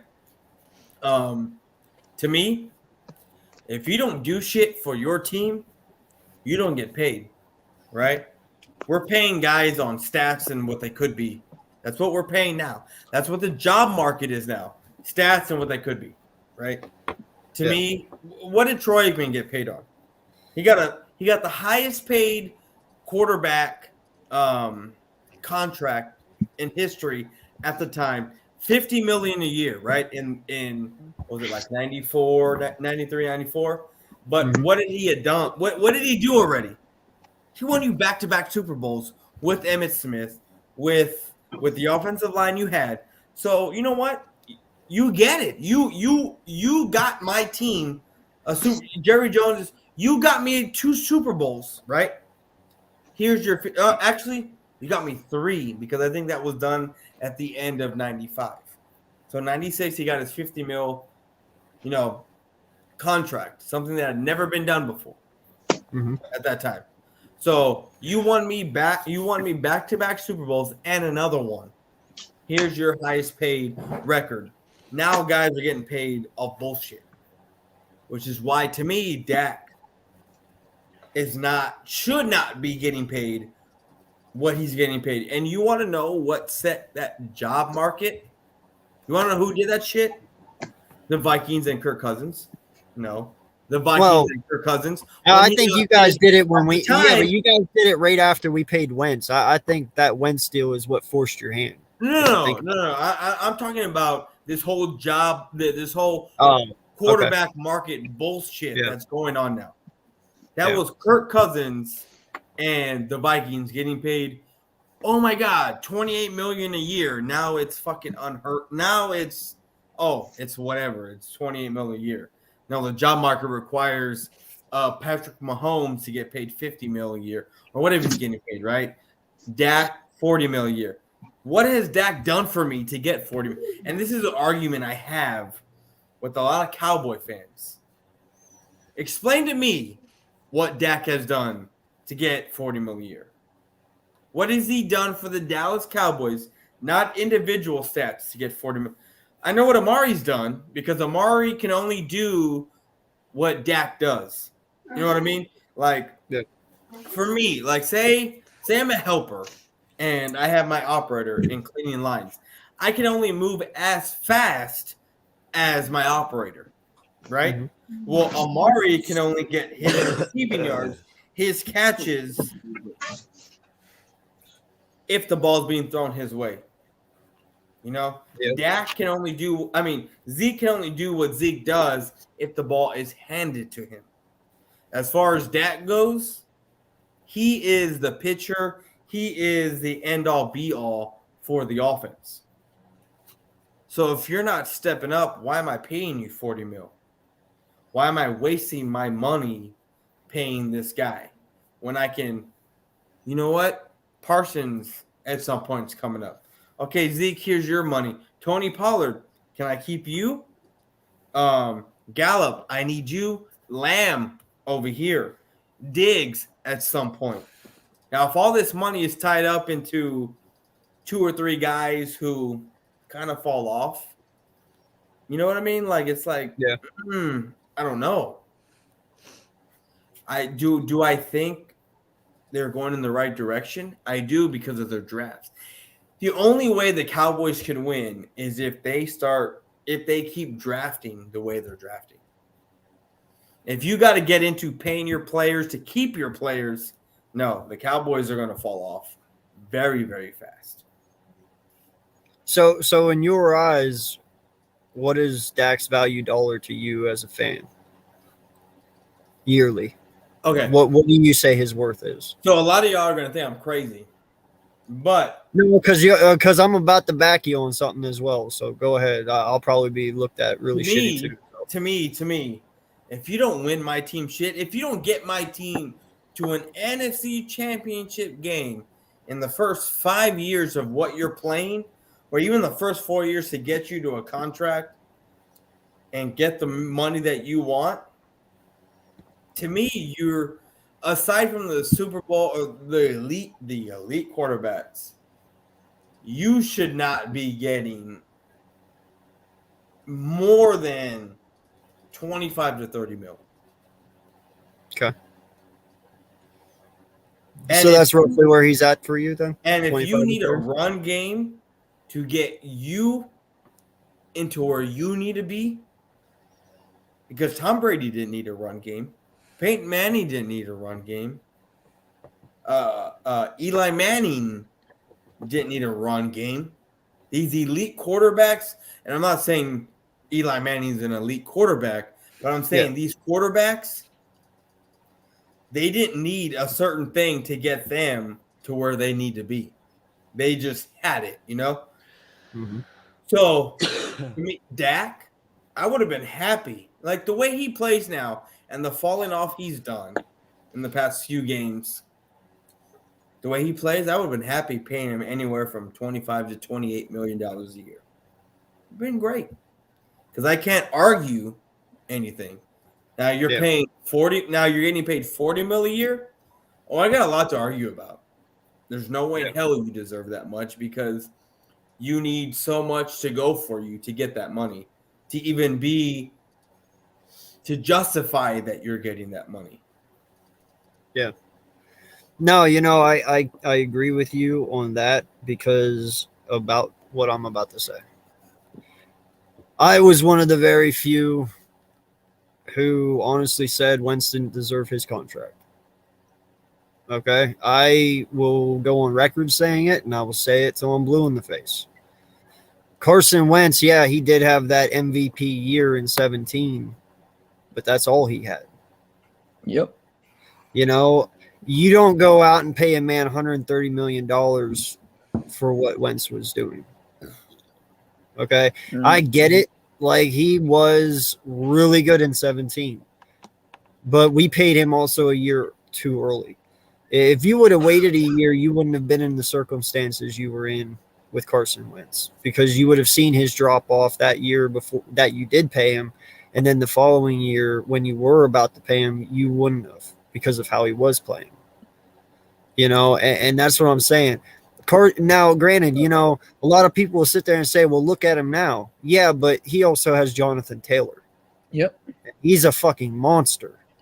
Okay. Look at him now. He still struggles even with. Yeah, that's what I'm saying. Like, he's struggling and he has Jonathan Taylor, but he's not as bad as what he was last year. But he's, to me, Carson Wentz needs to win 10 or more games, 11 games or more to be successful there this year.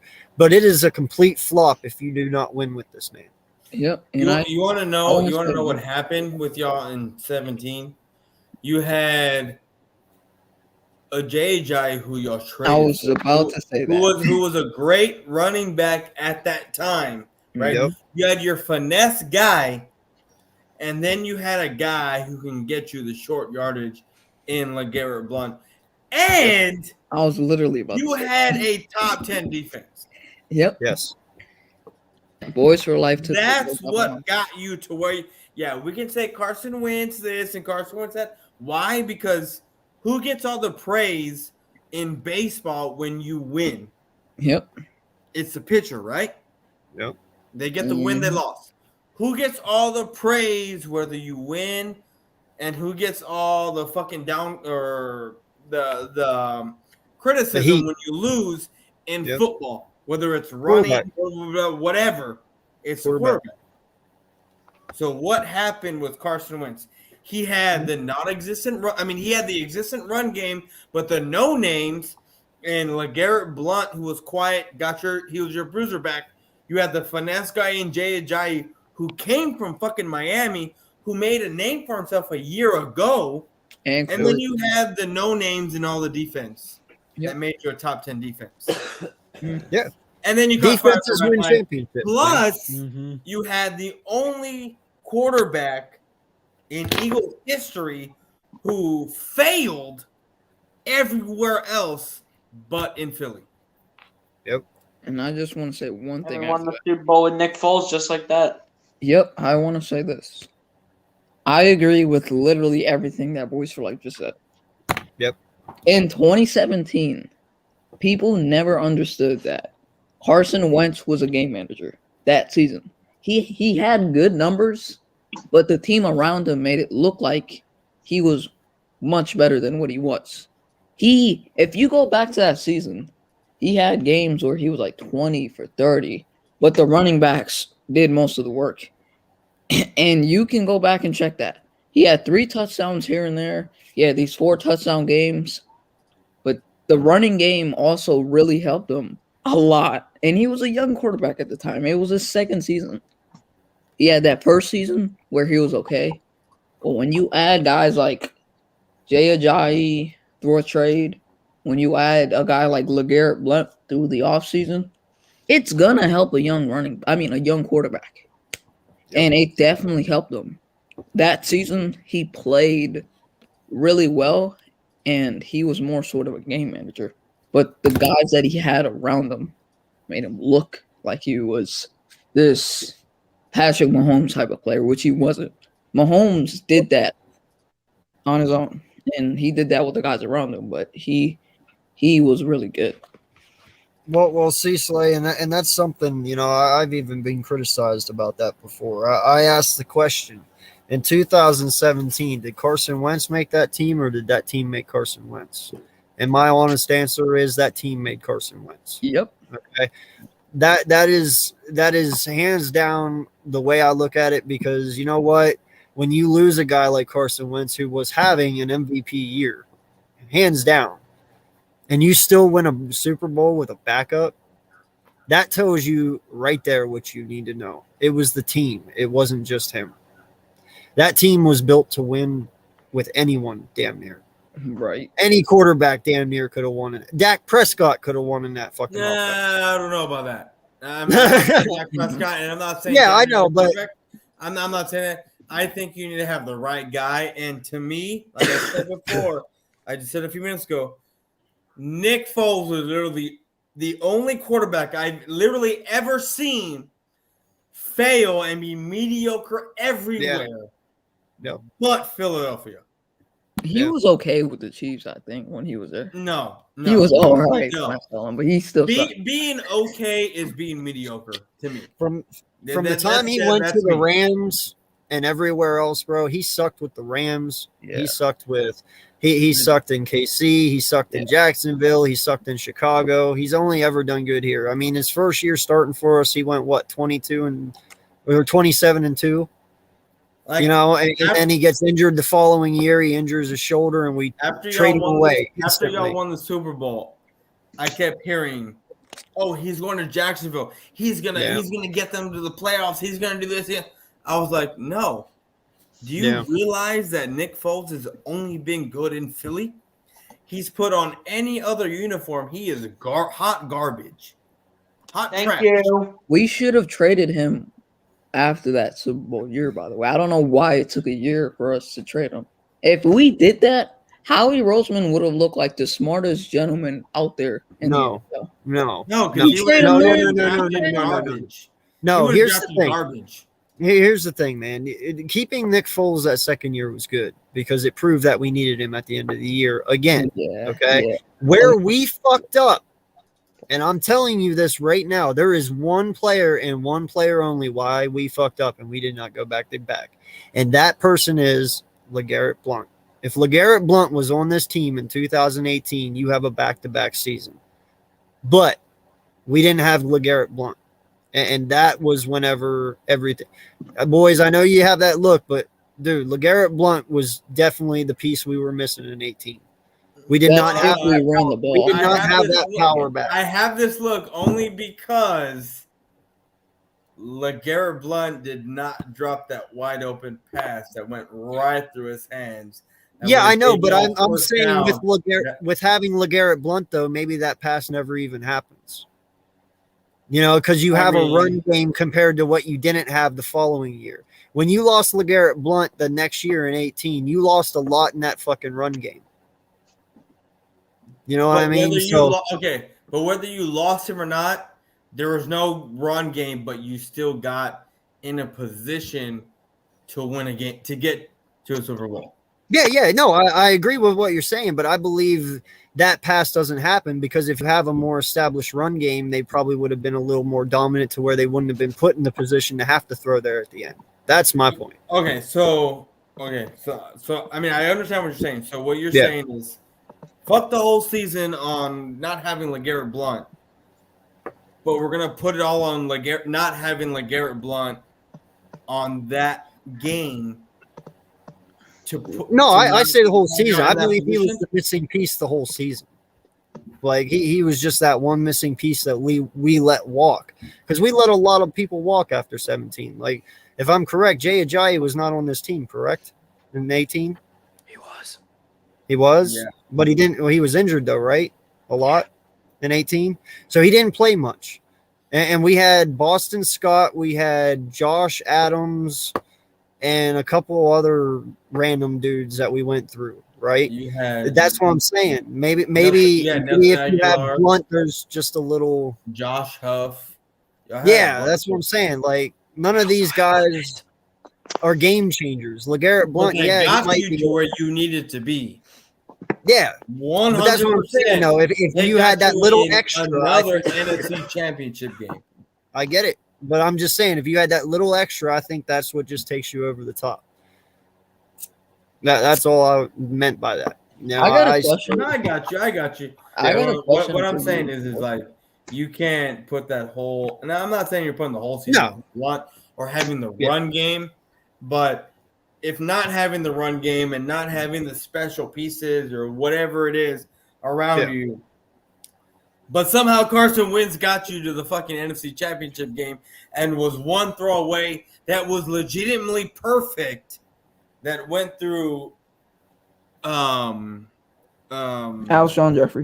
Jeffrey's hands. Yeah. What does that say about Carson Wentz? Yeah, it was legit got you there. Well, that was Nick. That was Nick Foles, by the way, boys. That wasn't. Oh, that was Nick. Okay. Yeah, that was Foles to Jeffrey in the division. Yeah, because remember he went out week 10, I think, or week 11 and 18 because of his back. He got hurt. He got hurt against the Seahawks in the playoff game that year. In 19. No, that was 19. No. He got because remember, he got hurt when y'all won the Super Bowl, right? He got hurt in the regular season. In week 14. The following year when y'all went back to the NFC Championship game. Yeah, when the year we won the Super Bowl, he got injured against the Rams. First quarter. No, that's 19. No. That's what I'm saying though. That game you're talking about though was in 2019. And that was the wild card round. Yeah, that wasn't the NFC in 2018. That's whenever Nick Foles stepped in the last 3 games again and took us into the wild card. We beat the Bears in the wild card, and then we went to go. Yeah, and then we went to go take on New Orleans, and we almost won, except for when Jeffrey dropped it, and that was in 18. I got a question for boys for like, what do you think about Trayvon Diggs? There's split for the Cowboys fans on him as a player. What do you think about him? You know how they say winning fixes everything? No matter how bad you are, winning fixes everything. Yeah. Do I think he's a good corner? Yes. Do I think quarterbacks don't throw his way? Yes. Do I think when they do throw his way, he's very aggressive and gets beat on certain routes? Yes, he does. But this motherfucker I knew there was a but. This motherfucker has eight interceptions. My thoughts on him are this dude is amazing. He's an ex-wide receiver. His brother, Stephon Diggs. And this is one of the best corners the Cowboys have had in a very, very long time. And I love him. I love that he's a Cowboy. And because he takes his chances and he plays his assignments correctly, this is a shutdown corner in the making, in my opinion. Right now, he isn't though. He's going to be. If he is going to be, He isn't a shutdown corner. So why don't people throw his direction? And when they do, they get burnt. For the most part. They get burnt. I mean, that is a shutdown corner. You stop throwing his way. They focus on a different side of the field.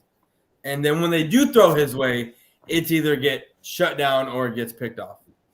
More often. Now, I'm not saying this to be disrespectful. This is truly a question. Okay, do you believe, though, that is the way it is because he is only your true legitimate corner threat? And they know that the other people are, obviously the better choice to throw to? I mean, it's not that he isn't good. It just could be that, they know how good he is, so they just don't throw his way because that is your corner. You know what I'm saying? Yeah. I mean, okay. And that's no knock on him. There's no disrespect there. I'm just asking. Yeah. No. So, to me, they don't throw his way because he is one of our best corners, right? He is our best, and I think he's that good, right? Because what it was before when you had Byron Jones, to me, Byron Jones was straight garbage, and you see it in Miami, right? Like everything I've ever said about Byron is coming true in Miami, right? So you had Byron Jones, who was straight trash, and then you had Cheeto Adubi, who was fucking hot garbage. Chidobe Awuzie, right? What side are you gonna throw to? The hot garbage side, which is Cheeto, right? Now you have Trayvon Diggs, who is good, really, really good. That guy's a grown man. You what? That guy, Trayvon Diggs, is a grown man. Exactly. And then you have Anthony Brown, who to me should have been gone from the Cowboys like 4 years ago, but is playing his best football right now, surprisingly. What you saw, so what you saw with the Raiders was normally Anthony Brown, but somehow this year it's complete different. I feel with Trayvon Diggs and then you have Anthony Brown, you're going to throw to Anthony Brown more often because it's the easier target. Even though Trayvon Diggs is a shutdown guy and he will pick you off if the throw is not where it needs to be, you're going to go to Anthony Brown more often than not. For me. But what do you think of the times where Diggs gets aggressive and then he bites and then he lets a big play happen? Like that Tim Patrick play. That's the risk you take. Yeah, but that's a learning curve as well. Why am I going to get upset at a dude who has 8 interceptions? They don't throw his way that much. And then he wants to take a big risk to try to undercut or whatever it is. Right. And then a big play happens. I'm not the risk. You know that's what's going to happen. Right. Now here is my ultimate question, though, before I ask you my other one. Because he's had such a good second season here for you guys. Uh-huh. Okay. what is a failed season for him next year? Because I mean, you think about it, he has 8 interceptions. He has really good fucking stats this year. Like, is 2 interceptions next year a flop for you? I mean, because when you set the bar high early, that's your bar. You know what I mean? So, what do you think? Yeah, but you got to understand. I mean, uncensored. I know you said you played wide receiver. Yeah. Who here has played sports in their life? Like, I'm talking high school. I mean, other than myself and uncensored, who has played sports? Okay, Papa has. I don't know if Big Play Set has. I don't know. I have. Okay. You know there's variables involved. Yeah. Right? So if Trayvon Diggs has 2 interceptions next year, well, what other variables were involved that he only got 2 interceptions? How many times did they throw his direction? Yeah. What was going on? Did they not throw his direction? Did they just completely stop throwing that way for the whole season? And then when they did, fucking 33% of that time he intercepted the ball. Those are variables you got to take. You can't just look, oh, Trayvon Diggs had fucking 2 interceptions. That's a down year for him. I get that. Fucking variables you got to look at, right? Mm-hmm. To see why he only had 2 interceptions. Oh, they only threw his way 30 times, and out of those 30 times, he had 2 interceptions, but he had fucking 15 pass deflections. Yeah. And 13 of those were receptions. You know what I mean? Mm-hmm. Like, and the other 2 were interceptions to make a total of 30, throwing his direction. So there's a lot of variables that you got to take into account other than just looking at, oh, he had 2 interceptions. That's a down year, And a corner that's having an underrated season, to what Boys for Life just said, and to answer your question, Eagles Uncensored, AJ Terrell, he's not really getting the ball thrown to him to his side, but he doesn't have the stats to back it up to where you could say he's better than, let's say, Diggs, because Diggs is more like interceptions than him, even though I think Terrell gets the ball thrown to him less, and he has like way more pass deflections, I think. Or it's probably Diggs. Well, you know way more about that than I do, man. Yeah, but Terrell is having an underrated season. Yeah, Terrell from the I thought Terrell was hurt for a good while. No, I'm saying when he's played. Yeah. How many games has he missed? Let me see. Now my other question for you boys, and I actually got 2. Are you going to be upset if you guys get rid of Van Der Esch? Now, I know you guys have Jabril Cox and Parsons there. Well, you're shaking your head no on that, so obviously not. Reasons for that, why, and also in the last, we'll just say 5 years, well, since 2015, who's probably your worst draft selection in your eyes? That you guys what round are we going? Obviously, it'd probably be the first 3 because they're the ones that truly matter. Well, Taco. We'll just go first 2. How about that? Let's just go Taco. Let's go Taco Tuesday. Big Play Say already knew, but let's go Taco. Okay. Though he's kind of succeeding a little bit in other like his he won. Did he win a Super Bowl with the Chiefs? I think he did. Either he got to the Super Bowl or he lost or he won the Super Bowl. Yeah, I don't know that one. But Taco is one of the worst draft picks in the last couple of years. What was your what was your full question? Van Der Esch. Okay, Van Der Esch. Yeah. To me, okay. So when that was going down, Van Der Esch was not a guy I wanted. Okay. So that year when we drafted, what was it, 19, right, or 17? 17, yeah, right? 17. So there was Roquan Smith from Georgia who plays for the Bears, if I'm not mistaken. Yep. And then there was, I want to say, Trayvon Edwards, who plays for the Bills. a linebacker. Trey Edmonds. Yep. Right? Those were two motherfuckers I wanted.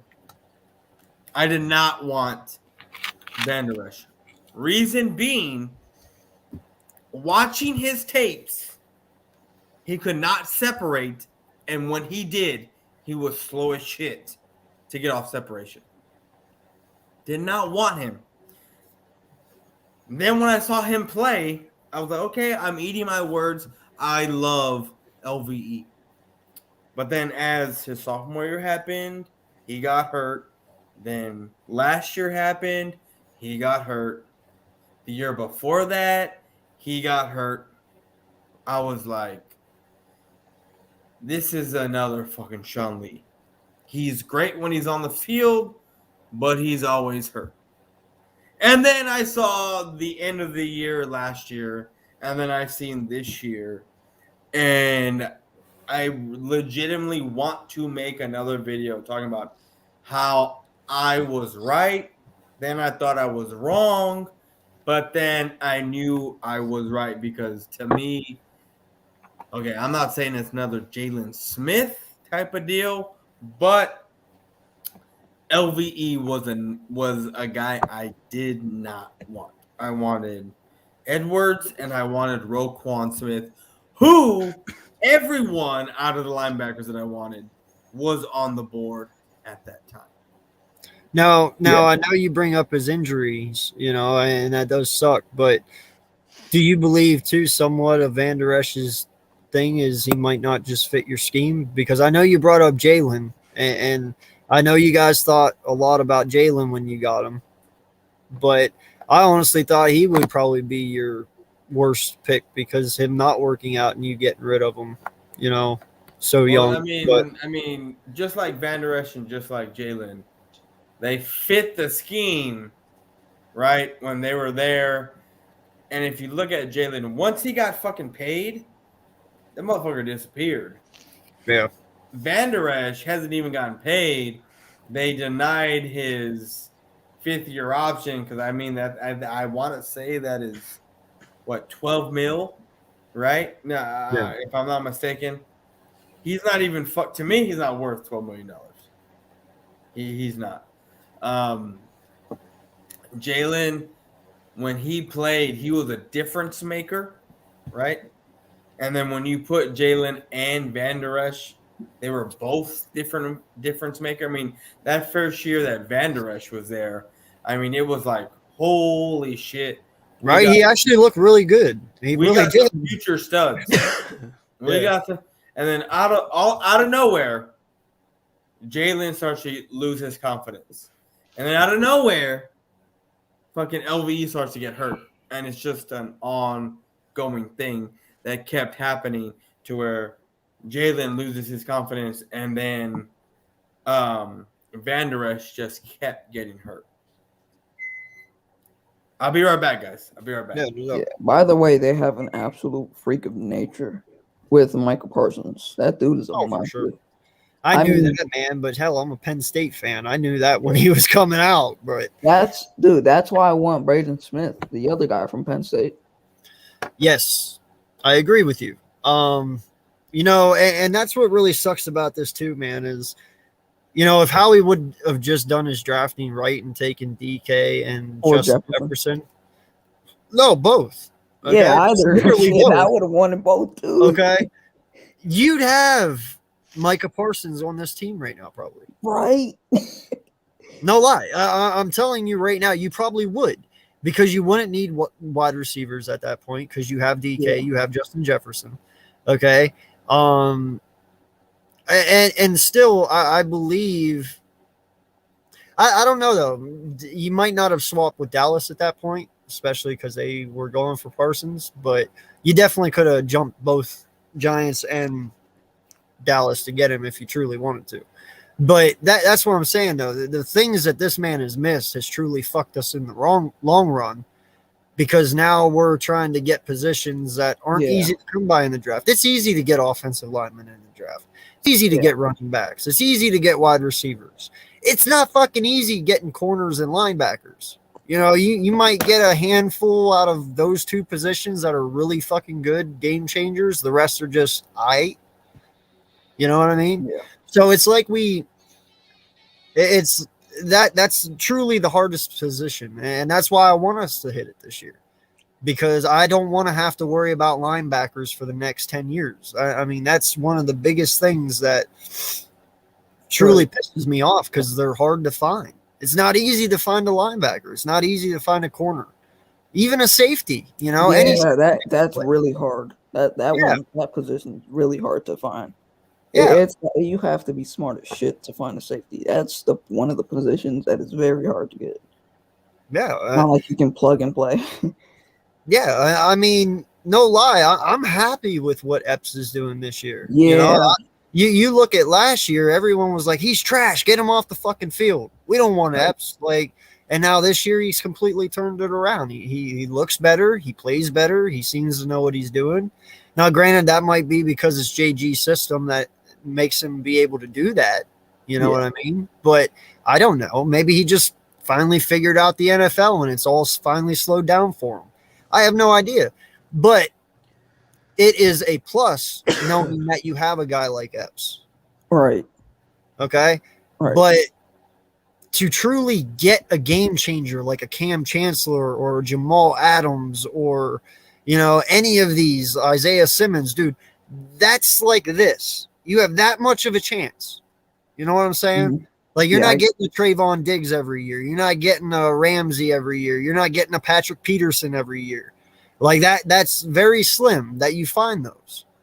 So I just hate how we waited to acquire the worst positions last.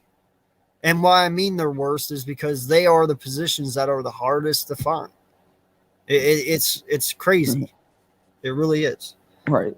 And boys just came back right on time too. But I don't know if anyone watches Bad Dog. It's sports in here. Yes, I do. Sometimes. You watch Bad Dog? Sometimes, yeah. Yeah, but he made a video, I think it was a couple days ago. And we all love Michael Parsons, even though he's on the Cowboys. Mm-hmm. Christ's sake.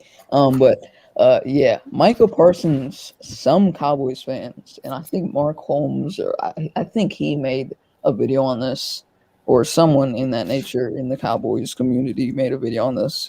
They compared Michael Parsons and LT, saying that Michael Parsons is already better than LT. What the fuck? I just could not understand that. That has nothing to do with me. Yeah, not you. I am not going to answer on that. I don't fucking talk about dumb shit.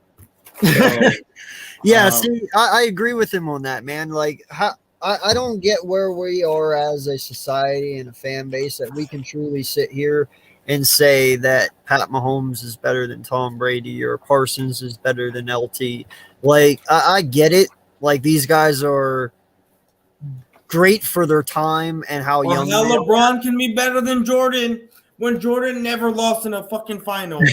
Right? Or needed to but go that's to what a different team to win a final. But, you know, whatever. Yeah, but that's what I'm saying, you know? So when we sit here and we give guys labels on vets, dude, that's disrespectful to me. Like, do you know how big of a slap in the face that is to LT? Like, this guy hasn't even played a full season yet, and you're already saying he's better? Like, no, that is so disrespectful to vets all over, man. I'm just not, I can't do that. I will never do that. Until they prove that they're better than LT, you'll never get that recollection from me. Like, it's just that plain and simple. Yeah. I mean, I don't know how y'all feel about it, but yeah, Michael Parsons, if we never fucked up and we took Rager and Jalen Hurts, we would have had Michael Parsons in our hands. But that's only if we traded up. Because you want to know why you would never have Michael Parsons in your hands? Huh? You want to know why you would never have Parsons in your hands? Because we don't draft linebackers. Thank you. That's why.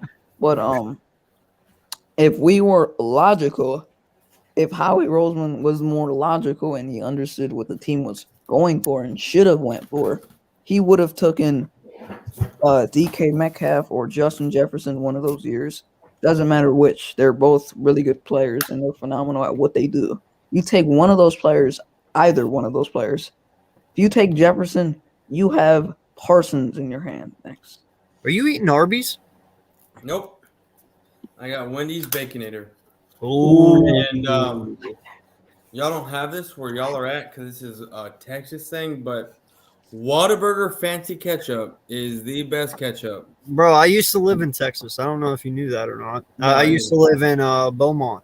I used to work at the Styles prison in Beaumont Oh, okay. for 2 years. And, dude, Whataburger was my shit.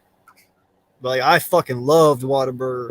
The amount of money you spend for the size of burger you get, fuck yeah, all day long. Never had that. I'm definitely gonna try that. You're missing out, bro. Whataburger is the best can't burgers have it. you'll ever fucking taste. Big Play said you can never have it unless you're in Chicago because they bought it out, Yeah, or you live in Texas. Texas. And maybe I want to say there's some in Florida, but Yeah. you can never have it unless you're in those fucking areas. Like no lie, bro. Whataburger is all right. Have you ever seen Harold and Kumar go to White Castle Slay? Probably not. No. Okay, you're too young for that. But Yeah, go back and watch Harold and Kumar go to White Castle. At the end, when they bite into those White Castle burgers and it all slows down and it's like instant heaven, that's a Whataburger. Yeah. Like no lie, when you bite into that shit, dude, they mean business. It's not One place I want to go to. It's in Chicago. I've heard a lot of people say their fried chicken is amazing. Harold's. I want to try Harold's fried chicken from Chicago. A lot of people like it down there in the south side of Chicago. I we'll want have to definitely check try that. out. Now I do want to go to Chicago to try the original deep dish pizza. Yeah, Chicago is a great place, man. Yeah. If you like to eat and get fat, Chicago's the place to be. No lie. Yeah. They got good food in Chicago. Right. Anywhere in just like above like the top of America. I don't know if I would say top of America, but like, you know, those Minnesota. I can't say that though, bro. Like I said, I lived in Texas and Yeah. some of the best fucking food I've ever ate came out of Texas. Like, no lie. Okay, let me put it this way. I've had cornbread on the East Coast. I've had cornbread on the West Coast. And boys knows where I'm going with this. But I've never had fucking cornbread like I've had in Texas. And it's so fucking simple too. So simple. You know what most people use in Texas that most others don't? Sugar. No lie. That's all it is, bro. And they make the best fucking cornbread down there. They make the best burgers. They make the But best it's not even- barbecue. But They let's make be honest. everything. You said East, you said West. Yeah. It's not even a Texas thing. It's a No. Southern thing, man. Yes, It's a exactly. Southern Yeah. thing. You got to realize it's a Southern thing. There's no food like food. You have your West, who's, oh, I'm vegan, I'm healthy. You got your East, whatever the fuck y'all do over there. But Southern, there's no food like Southern. No, there isn't, man. There's not. There really isn't. And that's the thing. Like, Yeah. you know, I like to eat I used to like to eat at Cracker Barrels a lot when I was a kid, you know? Yeah, you feel it, dude. We fight too much to be too close. Like, this is crazy. No lie, but you go to a Cracker Barrel up here in Pennsylvania, and then you go to a Cracker Barrel down south, it ain't even close, bro. It's not even fucking close. Like, dude, a Hooters in the south compared to a Hooters in the north, completely fucking different. Like, yeah. You cannot put a price on food in the south. You can't. It's that fucking good. Yeah. And also, Jay, isn't there like another fried chicken place in Chicago? People literally call it like Harold's little brother, I guess. Harold's little brother. It's a thing in Chicago. Oh, bro, I love fried chicken. Yeah, it's amazing. It's literally amazing. Okay, uncensored. How far south in Texas did you go? And I'm only asking you because depending on how far south you went, I'm going to ask you if you Corpus tried Christi. Bill Miller's. Did you ever come across Bill Miller's? Yep. Okay. I don't even say nothing. Yeah. I don't even say nothing, bro. Yo, I did don't you? even say nothing. Hey, I forget the name of it, but and I know you probably have been there. It's the little boardwalk that they have right there on the Gulf where all the boats dock. And like, I'm not from Corpus. I don't live in Corpus. well, no, it's not in Corpus. It's right below Houston. Oh, you're talking Galveston. Hell if I know. Galveston, yeah, Hell if I know. dude. But Bro, that shit down there was crazy too. Like they got a little boardwalk on the Gulf there where they park and dock most of their fucking yachts. what you know about my Bill Millers? Yes, You know. yes. I mean, that's a San Antonio, Pleasanton thing. Yep. Okay. Y'all ever had Zaxby's? Yeah. I really You know what, man? It is so whatever good you're in Texas. talking about. Whatever food you're talking about does not compare to what me and Uncensored are talking about. Right? You have no idea how giddy I am right now. Yeah. About you knowing what I'm talking about. Yeah, no, there's nothing like it, man. There's nothing. And you know, that's what I'm saying. Like that's the only thing that kept me in Texas for the longest time too was the food. Like I'm not gonna lie. Like the only place I've never been to in the South. That's like the only place I'm missing.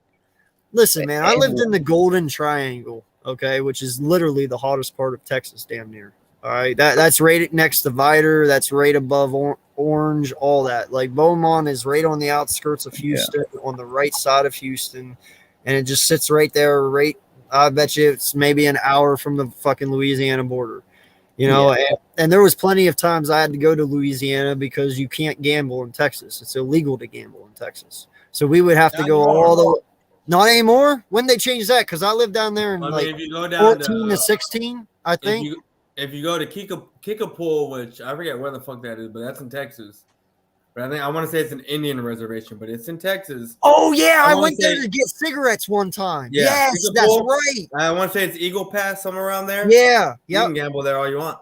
Yeah, no, that is like the only place. But I'm talking like literally legit gamble though. Like it's illegal. You know, like we had to go to Lake Charles to go gambling. Did you ever go to Lake Charles to the casino there? No. The only casino I've ever been to is Vegas. Those are the only casinos I've ever been to. Uncensored, is that Dante? That is Dante.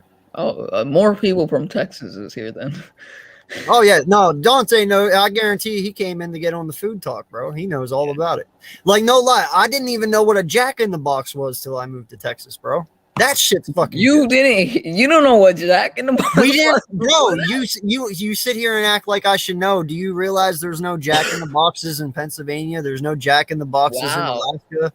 Wow. Like there's none in California even, or there's none in Colorado even. They're only in certain places. So, and I lived in Colorado, California, Alaska, and Pennsylvania before I even moved to Texas. So I didn't even know what trash. You want to know what's trash that came to Texas that needs to fucking leave? Is In-N-Out Burger. I'm sorry. Yeah. In-N-Out what? Oh, In-N-Out. Sorry. Yeah. No, you're right. Do you remember Hot Now? No. Oh man, In-N-Out. Hot Now was good. But like, no, I've heard people say they've had mixed feelings on In-N-Out because it's not like it's more sort of like you can have it on a good day and then it's more sort of good on one day. It's terrible on the next day.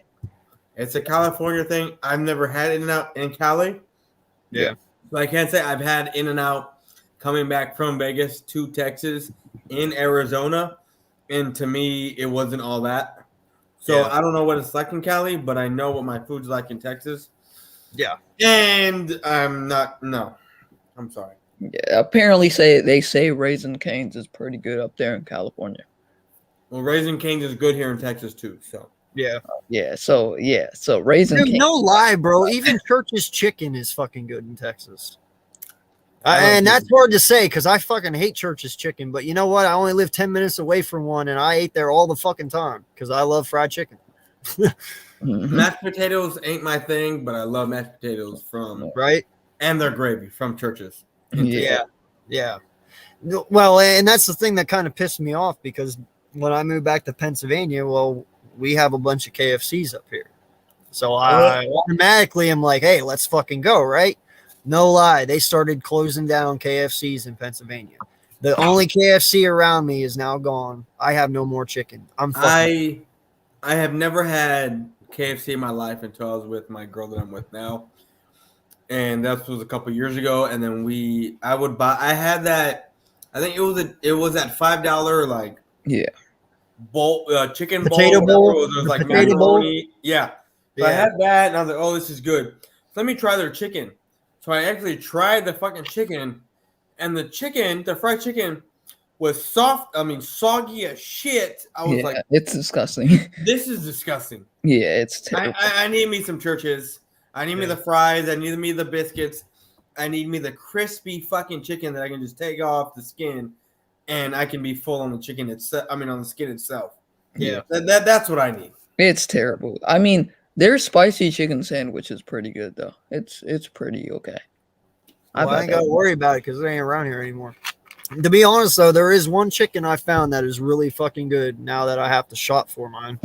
Banquet chicken. The what? Banquet? Never heard about that.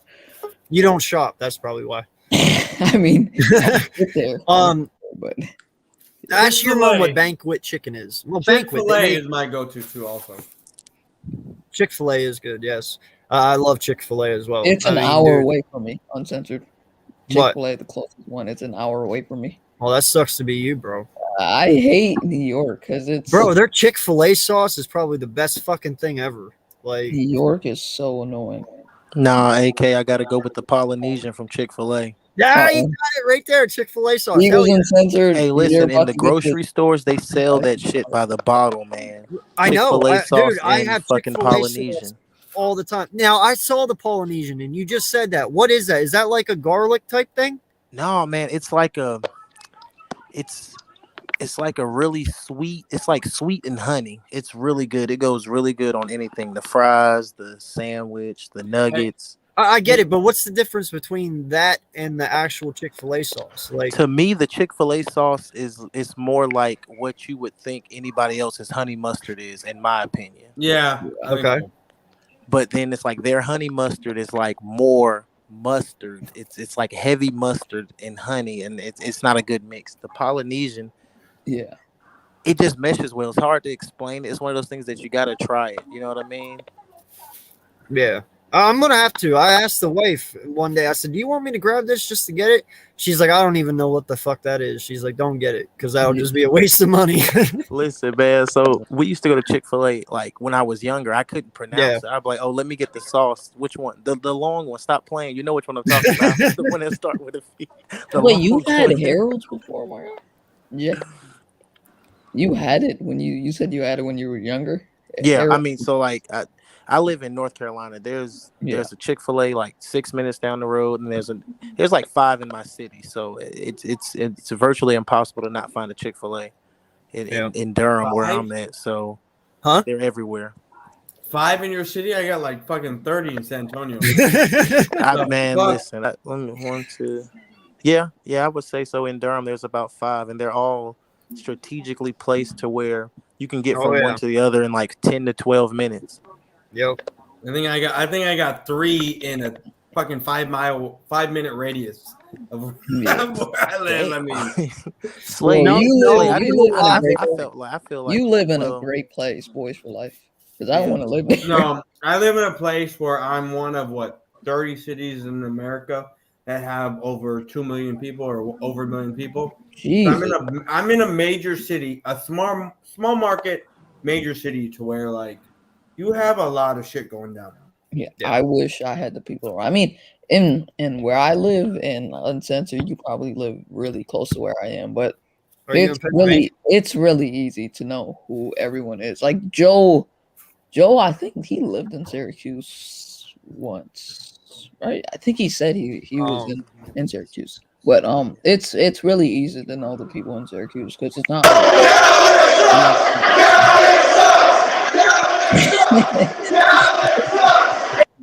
That's a great song. Not sure where that came from, but right.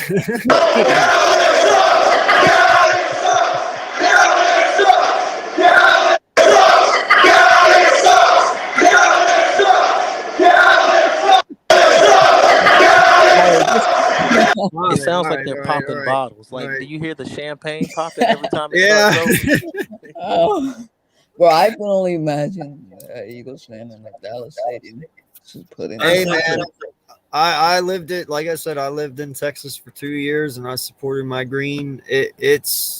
I was left alone. I won't say, not they don't. We're not Philly, man. Whatever team you like, it's respect. You know what I mean? It's not like Philly where we're gonna fucking kick your ass because you're a Cowboy fan. Like what I've seen in Philadelphia, it's nothing like that over here.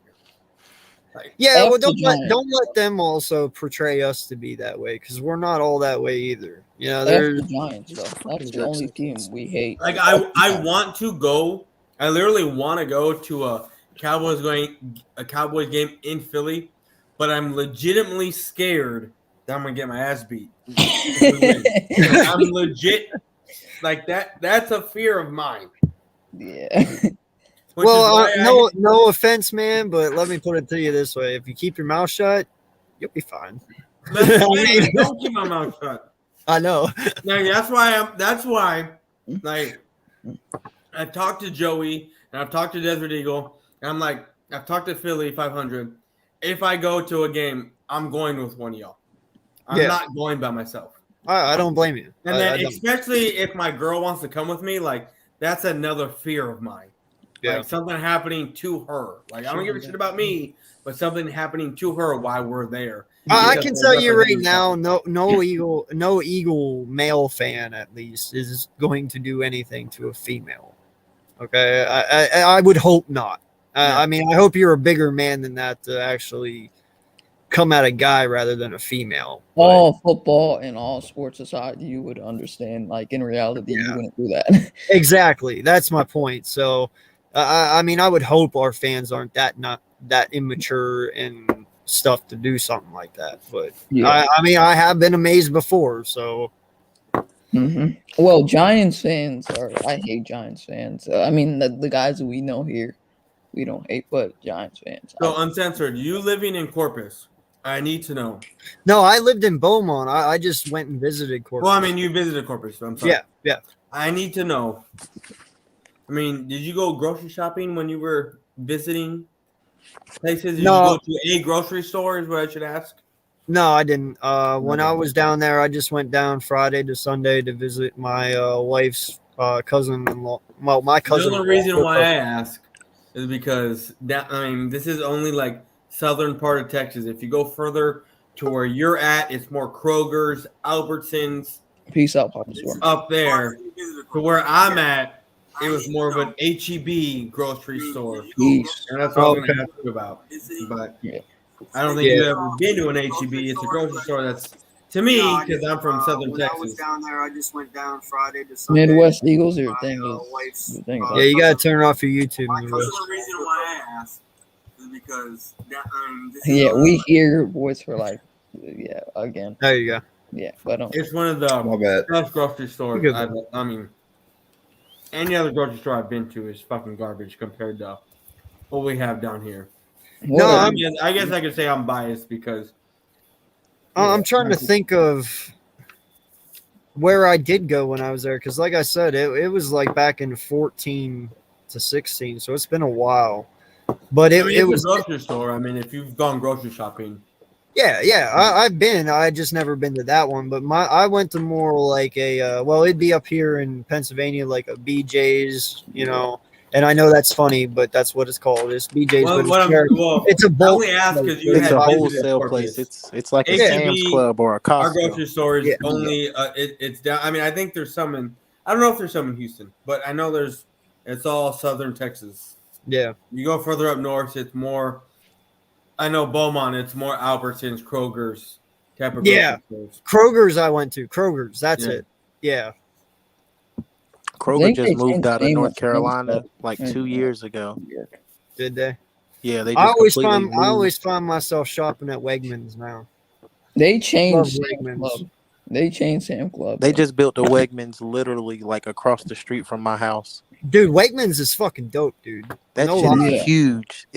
Have you been to a grocery store and a freaking restaurant? Oh my god, dude! When you come up here, let me know. I'll take you to Wegmans, bro. They have international food. They got fucking like no lie here at ours. I don't know how yours is, Milton, but dude, they're fucking their lunch bar and stuff in that place is just fucking unbelievable. Anything you want, you can get there. I mean, a grocery store. Yeah, oh yeah, it's all cooked, ready to go. You just they get got it a and sit wing down. bar, an Asian bar, a salad Yeah. bar. Dude, they got sushi, they got fucking everything. I mean, it's like a little like market inside a market. a It's pizza fucking Sound like ridiculous. Hy-Vee. Yeah. What up, Midwest Eagles? Good to What's see up, Midwest? How you doing, buddy? What up, fellas? Not much. Just What's talking going food, on? man. Obviously, we're all hungry. So After watching me eat, you. that Yeah. Baconator sounds pretty fucking good at midnight. I'll tell you it that. was fucking Yeah, I heard y'all talking, man. I gotta say the Chick-fil-A sauce is the GOAT. Right. It is, dude. Every time I go to Walmart or anywhere, dude, I always get two big ass bottles, and I go through it. I eat so much of that shit, bro. I start feeling sick. Have you noticed that? Does that happen? to Yeah. y'all? No, Like, no. the It more got to and the more point you where eat I on didn't chicken, want Chick-fil-A sauce anymore. I was Right? like, fuck, bro. Like, I'm Right? good. I'm like, it's gross.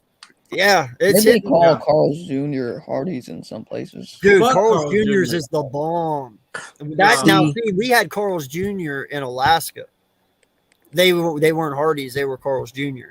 And I'll tell you what, man, that the one that has the onion rings on it and the barbecue sauce. Yeah. I forget Yeah, what that it's called. motherfucker. Yeah, Is it? that shit I fire. feel What like is if you can't last I think in it's San like Antonio, it's like you the should not barbecue be western or something anywhere. like that. Yeah, Carl's Jr. is underrated because I get some of the things that they have there. The burger or the chicken sandwich.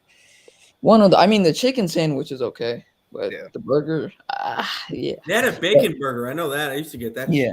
Yeah, Yeah. but nothing beats that Midwest burger, dude. The Yeah. fucking barbecue sauce, onion rings, bacon, fucking two slabs of fucking 1 pound burger meat. Oh my god, fucking shit just melts in your mouth. Hey, Y'all got when Culver's? you had Whataburger, what was your favorite thing to get from there? Oh, dude, it's always going to be the bacon cheeseburger because I love bacon. I always get bacon cheeseburgers everywhere I go, Okay. all the time. Bacon, bro. That's the candy of meats. Your four. Okay, so you have your favorites, right? That Mhm. they only bring back every so often. But now you have your four favorites, which is the patty melt, and I forget the other two, but the one that I always got was the chicken strip honey barbecue sandwich. Yes, yes. Those are mine. That's my favorite.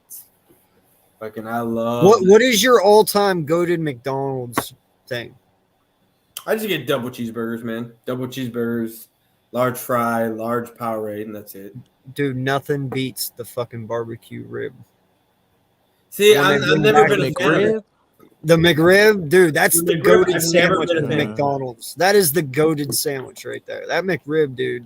Oh my god. Hey, when you got Hey, Bill bro. Miller's, what did you get? When you got Bill Miller's, what did you get? Oh, that. That what? From Bill's? Look. From Bill Miller's? Yeah. You got what? Oh, I got the ribs, the barbecue sandwich. Oh, okay. The chop sandwich? Yeah. Yeah. No, I either got the chicken strips or I got the sausage poor boy. That's what. Listen, there is one thing I learned in Texas, bro. And one thing only. There's nothing like pulled pork from Texas. Anything like that. Anything barbecue, anything at all. Texas is the place to get it because them motherfuckers know how to barbecue. That's where I learned most of my shit from was my father-in-law down there. You know, you guys have your own certain way of doing shit. It really is, and it's great. See, I love pulled pork from here, but Yeah. the best pulled pork, and I guess it's because what it was complemented with. The best pulled pork I ever had is when I went in 2015. I went down to Miami to watch the Cowboys and the Dolphins play, and I had a hot dog, a foot-long hot dog with pulled pork and macaroni on top of that shit, and I ate it. And I hope you did. Shit. It was fucking amazing. Wow. That'd be. Fucking amazing. I'm afraid to ask what you paid for that motherfucker, though. I don't even remember. It was fucking 6 years ago. A lot. But all I know is it was the most amazing thing at that time I had ever eaten. Like, it was a full-on hot dog with pulled pork and then fucking macaroni on top. And I was like, okay, I'm trying this bitch because I'm from Texas. And I ate it and I was like, this is the best thing I've ever eaten in my life. The other thing there too that got me in Texas as well is, dude, the country fried chicken. Everything's fried, bro. Everything's Well, fried. yeah, I know, but that Country shit, fried chicken, chicken fried chicken. chicken fried steak. If you had all that ever shit. gone, if you had Chicken ever fried gone to steak. the state fair, Yo, that chicken fried steak in Texas is no joke, bro. Like that fucking country gravy they put on that shit, how they do it, the batter that they. Now it all depends on where you go to. I mean, they all use different batters, for their chicken. But if you go to the right place, bro, and it is all perfect. And dude, they're fucking green beans. Oh my god. I'm not a vegetable guy, so like green beans are like for me. Well, see, I don't like many vegetables either. I'm more like corn, green beans. Like that's kind of where I stop. I'm not big into fucking anything really after that. Like I fucking hate asparagus. I hate broccoli. I hate fucking cooked carrots. I'll eat carrots raw, but I fucking hate them cooked. I won't eat many vegetables. I'm more of a meat guy. Like if you have ever been to the state fair in Texas, like No. everything is fried. You have fried beer, you have fried ice cream, fried Oreos, fried butter, like anything fried you can think of, they got there. Yeah. And it's just fucking amazing. Yeah. No, you will never eat food like Texas. I promise. Like there's a lot of things I can say bad about Texas, but food is not one of them.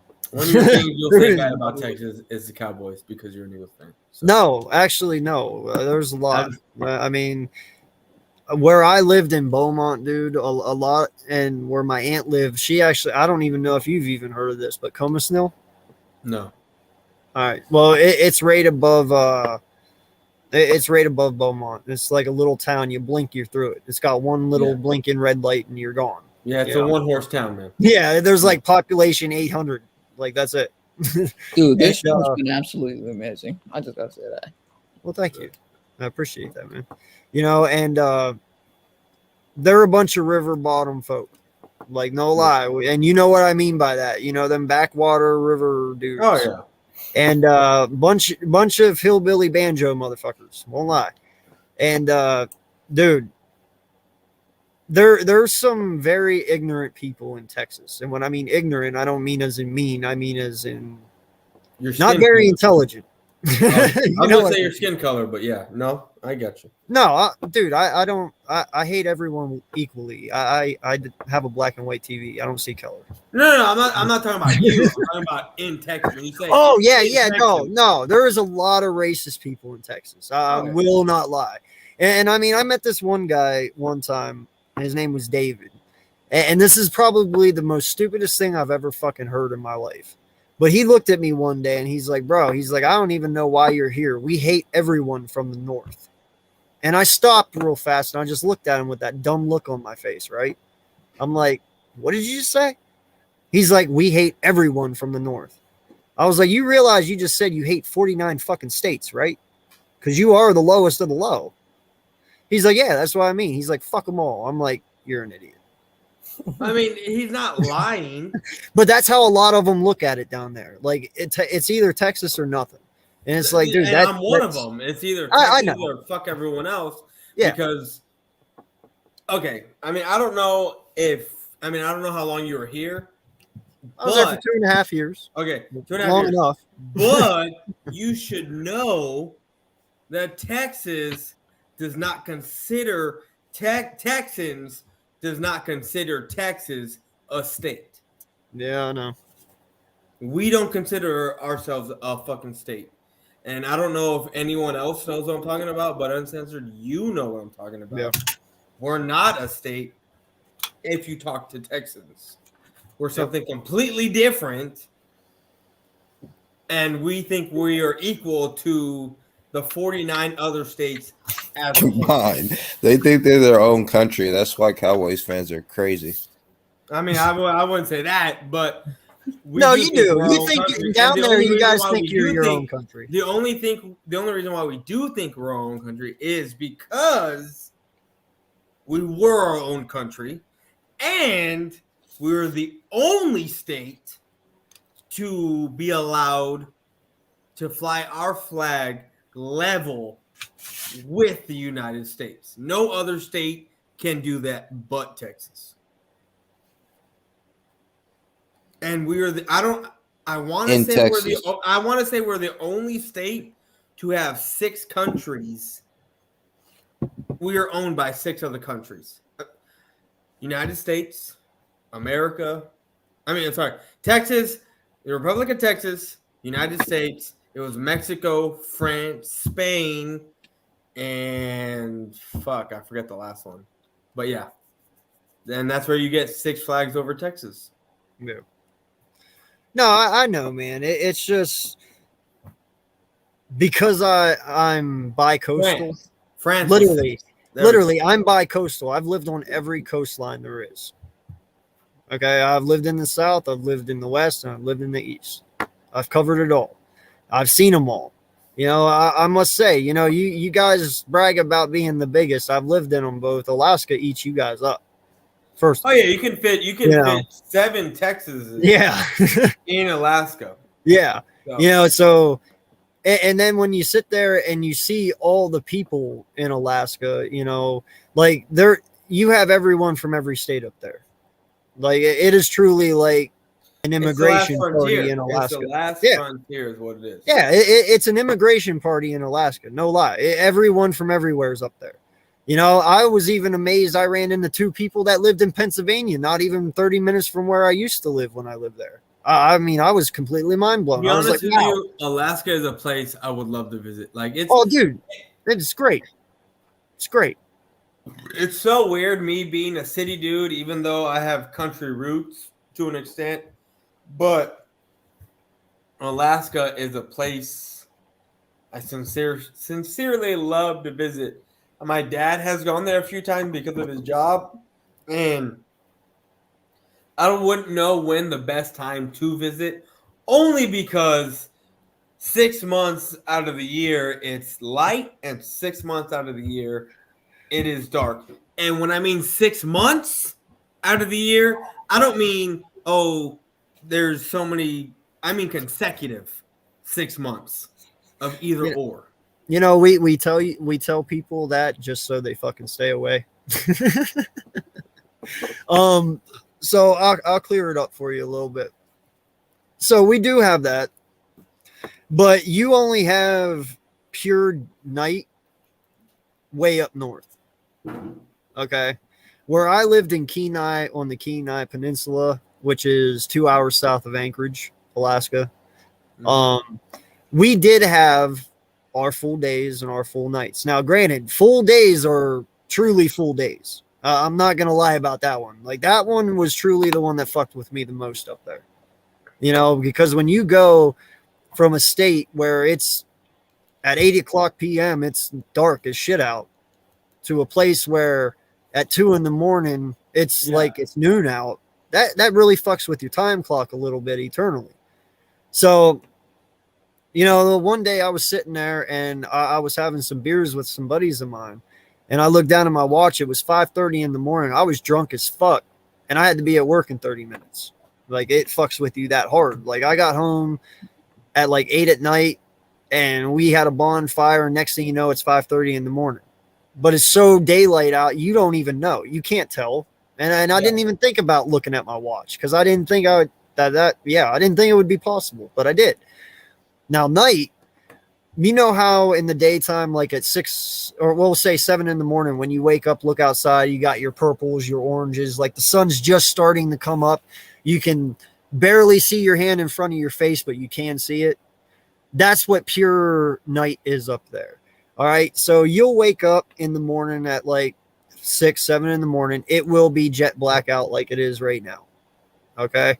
But come around like 11 noon, you'll get like sunrise, just the sunrise part. It doesn't ever come up. It doesn't ever, you just get like the colors in the sky, and they'll stay there for 4 hours, and then it goes straight back to pure night.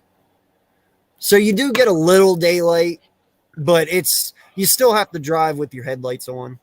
You know, you still have to have lights on, period. But we also tell people it's a lot colder than what it is. You know, like no lie, dude. I was out in Alaska in December with just sweats on and a sweatshirt playing football in the snow and not even being cold. It's always 10 degrees warmer in Alaska than what it truly says it is. So if it's 25, it's actually 35.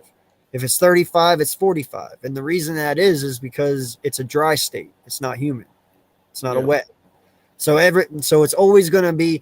And actually what's crazy is in the wintertime, if it said 25, you knew you were fucked. Because 25 in Alaska is fucking ice cold. But if it says -10, it's actually very comfortable. I know that's really weird to put your mind to and to grasp how 25 and -10 can be complete opposite. But it's actually colder in Alaska whenever you see it say 15, 10. But when it's in the negatives, it's actually warmer. If you are a hunter, which I'm pretty sure you are living in Texas, I know I am. I hunt deer, you know, I hunt bear, all that stuff. And a fisherman, and you're just an outdoors person in general. You love your four-wheelers. You love your snow. Well, you don't because you don't know what snow is. But if you love your snow machines, you know, in Alaska, that's where you belong. Because there's so much hunting in Alaska. Listen, man, there is literally 500 bears per every square mile in Alaska. Man, you basically got to hunt for your own food up there, don't you? Oh, hell no. Hell, no? Walmart was 10 minutes from my house. Okay, so everything I see on TV is basically false. Fuck yeah. No, listen. Okay, first off, I need to clear the room up here a little bit because I can get on a tangent with this. Don't talk about what it is. About Alaska. Oh, I am. Alaska State Troopers. Oh no, that's not what I was talking about. I was talking about the other show. They're all fucking fake. They're all fake. They're all fake. Okay? Alaska State Troopers, what you see on TV, these motherfuckers do not do. Okay? I'm not even lying. Do you know how many fucking crimes happen in Alaska? No. I could leave my house unlocked 365 days a year with my front door hanging wide the fuck open. You can leave for 2 hours, come back, and nothing will happen. Okay? The only people breaking into your house is meth heads around Christmas time trying to make a quick buck. And that's very slim. Okay? Like, the odds of it happening is you have better odds winning the lottery. I'm not lying. You can leave your house unlocked. What's that show on the Discovery Channel that they go, they're Alaskan or whatever the fuck? You talking about the ones that are out in the wilderness and literally like are out away where from it's like the 2 daughters and like the 3 sons. Now that shit's real. That shit is real. Okay. That there is people in Alaska that literally you can only fly to them. I'm sure they live like that. But I'm talking about that show itself. I heard like that shit was fake. Those people, like that's not real how they live. That might be. I don't know. Alaskan bush people. There you go. That's probably real because no lie, dude. There is bush people. Now for that family alone, I can't say, but there is people like them out there. I'm talking about that family. Yeah, that I don't know. I've never watched that show. But yeah, the state trooper one, no. Deadliest Catch. That's another one. They are legit. Okay, these guys, they do the shit that they do. You know, I've been to Homer. I've been to the bar that they go into. What was the name of that? Yeah, the Salty Dog. You know, it's in Homer. I've been there. It's ridiculous, bro. Like, there's money all over the fucking walls. Like, dollar bills is just pasted all over in there. You know, they got some crazy shit in there, but that's true. But a lot of your Alaskan shows are just shows. They're not real. But there is a few that are, you know, but everybody gets disappointed when I say that. Oh, Alaska State Troopers aren't real. No, hell no, it's not. Alaska State Troopers, so. If you truly think our fucking guys are out there on 4-wheelers and shit, roaming through the fucking woods trying to arrest people, you're crazy. Yeah, that's kind of bullshit. Yeah. Like, guys, hey, look, I'm gonna get out of here. I gotta be up in like 6 hours. I'm getting out of here too, man. It was fun. I Just had a go. great time here, man. Definitely. It was great, man. Until next time, guys. I'm out. Later. Peace. Yep. Peace bro. out. Peace, guys. So, yeah, guys, we hit the 3-hour mark. Didn't even know it was that long. I've been having fun talking about food for the last hour and a half. I appreciate the support you guys give, Milton, Midwest. I've seen you in here plenty of times, dude. Thank you so much. You guys are what keeps me doing this, so I Hey, I appreciate it. actually watched that whole 10-hour stream on the replay. No, you did not. Yeah, I No did, word. bro. Are you shit, bro? The You're goated. whole You're goated. like damn Like, near I can't- 11. Yo, when I saw you say that on the chat, you were like, I'm going to get through this. I'm like, no, you're not. Don't say that. Like, whole no, you're shit. not. What'd you think? Whole thing. This shit was hilarious, dog. I was dying the whole way through. The whole fucking talk. I lost my shit when you said, bro, I'm not fucking going 12 hours. I got kids. I look at the timer. It's fucking, it's like 10:48. It's like 11's just fine.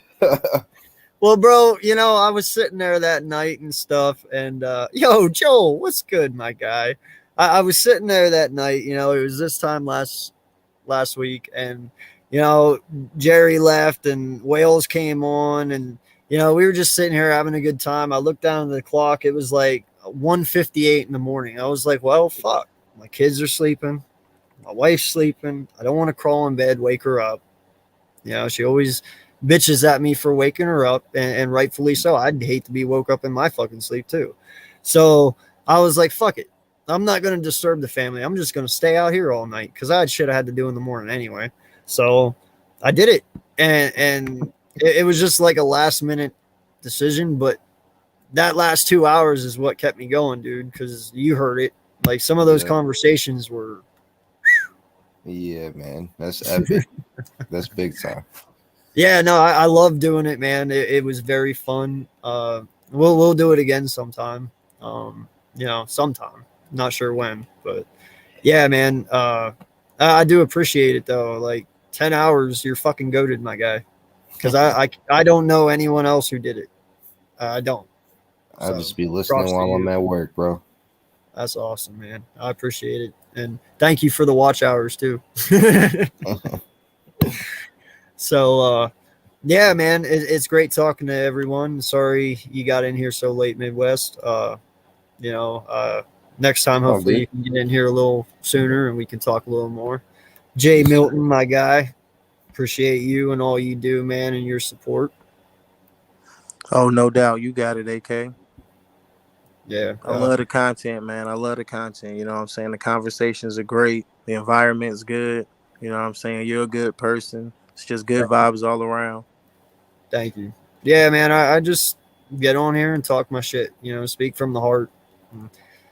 My wife will always tell anybody, if you hate my husband, there's something wrong with you.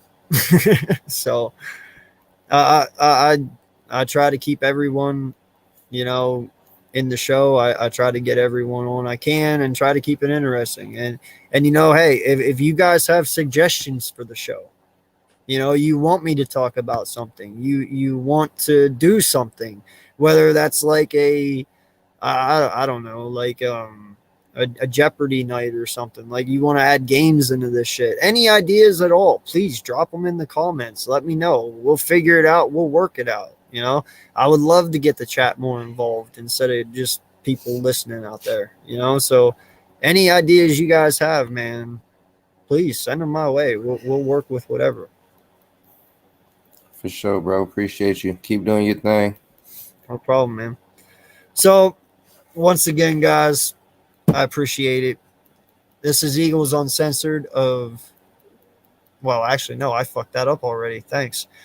This is AK Eagles from the Eagles Uncensored podcast. And I appreciate everyone coming out, including my guy, Joel, even though you got here at the last minute, man. Thank you for the support. Much love, brother.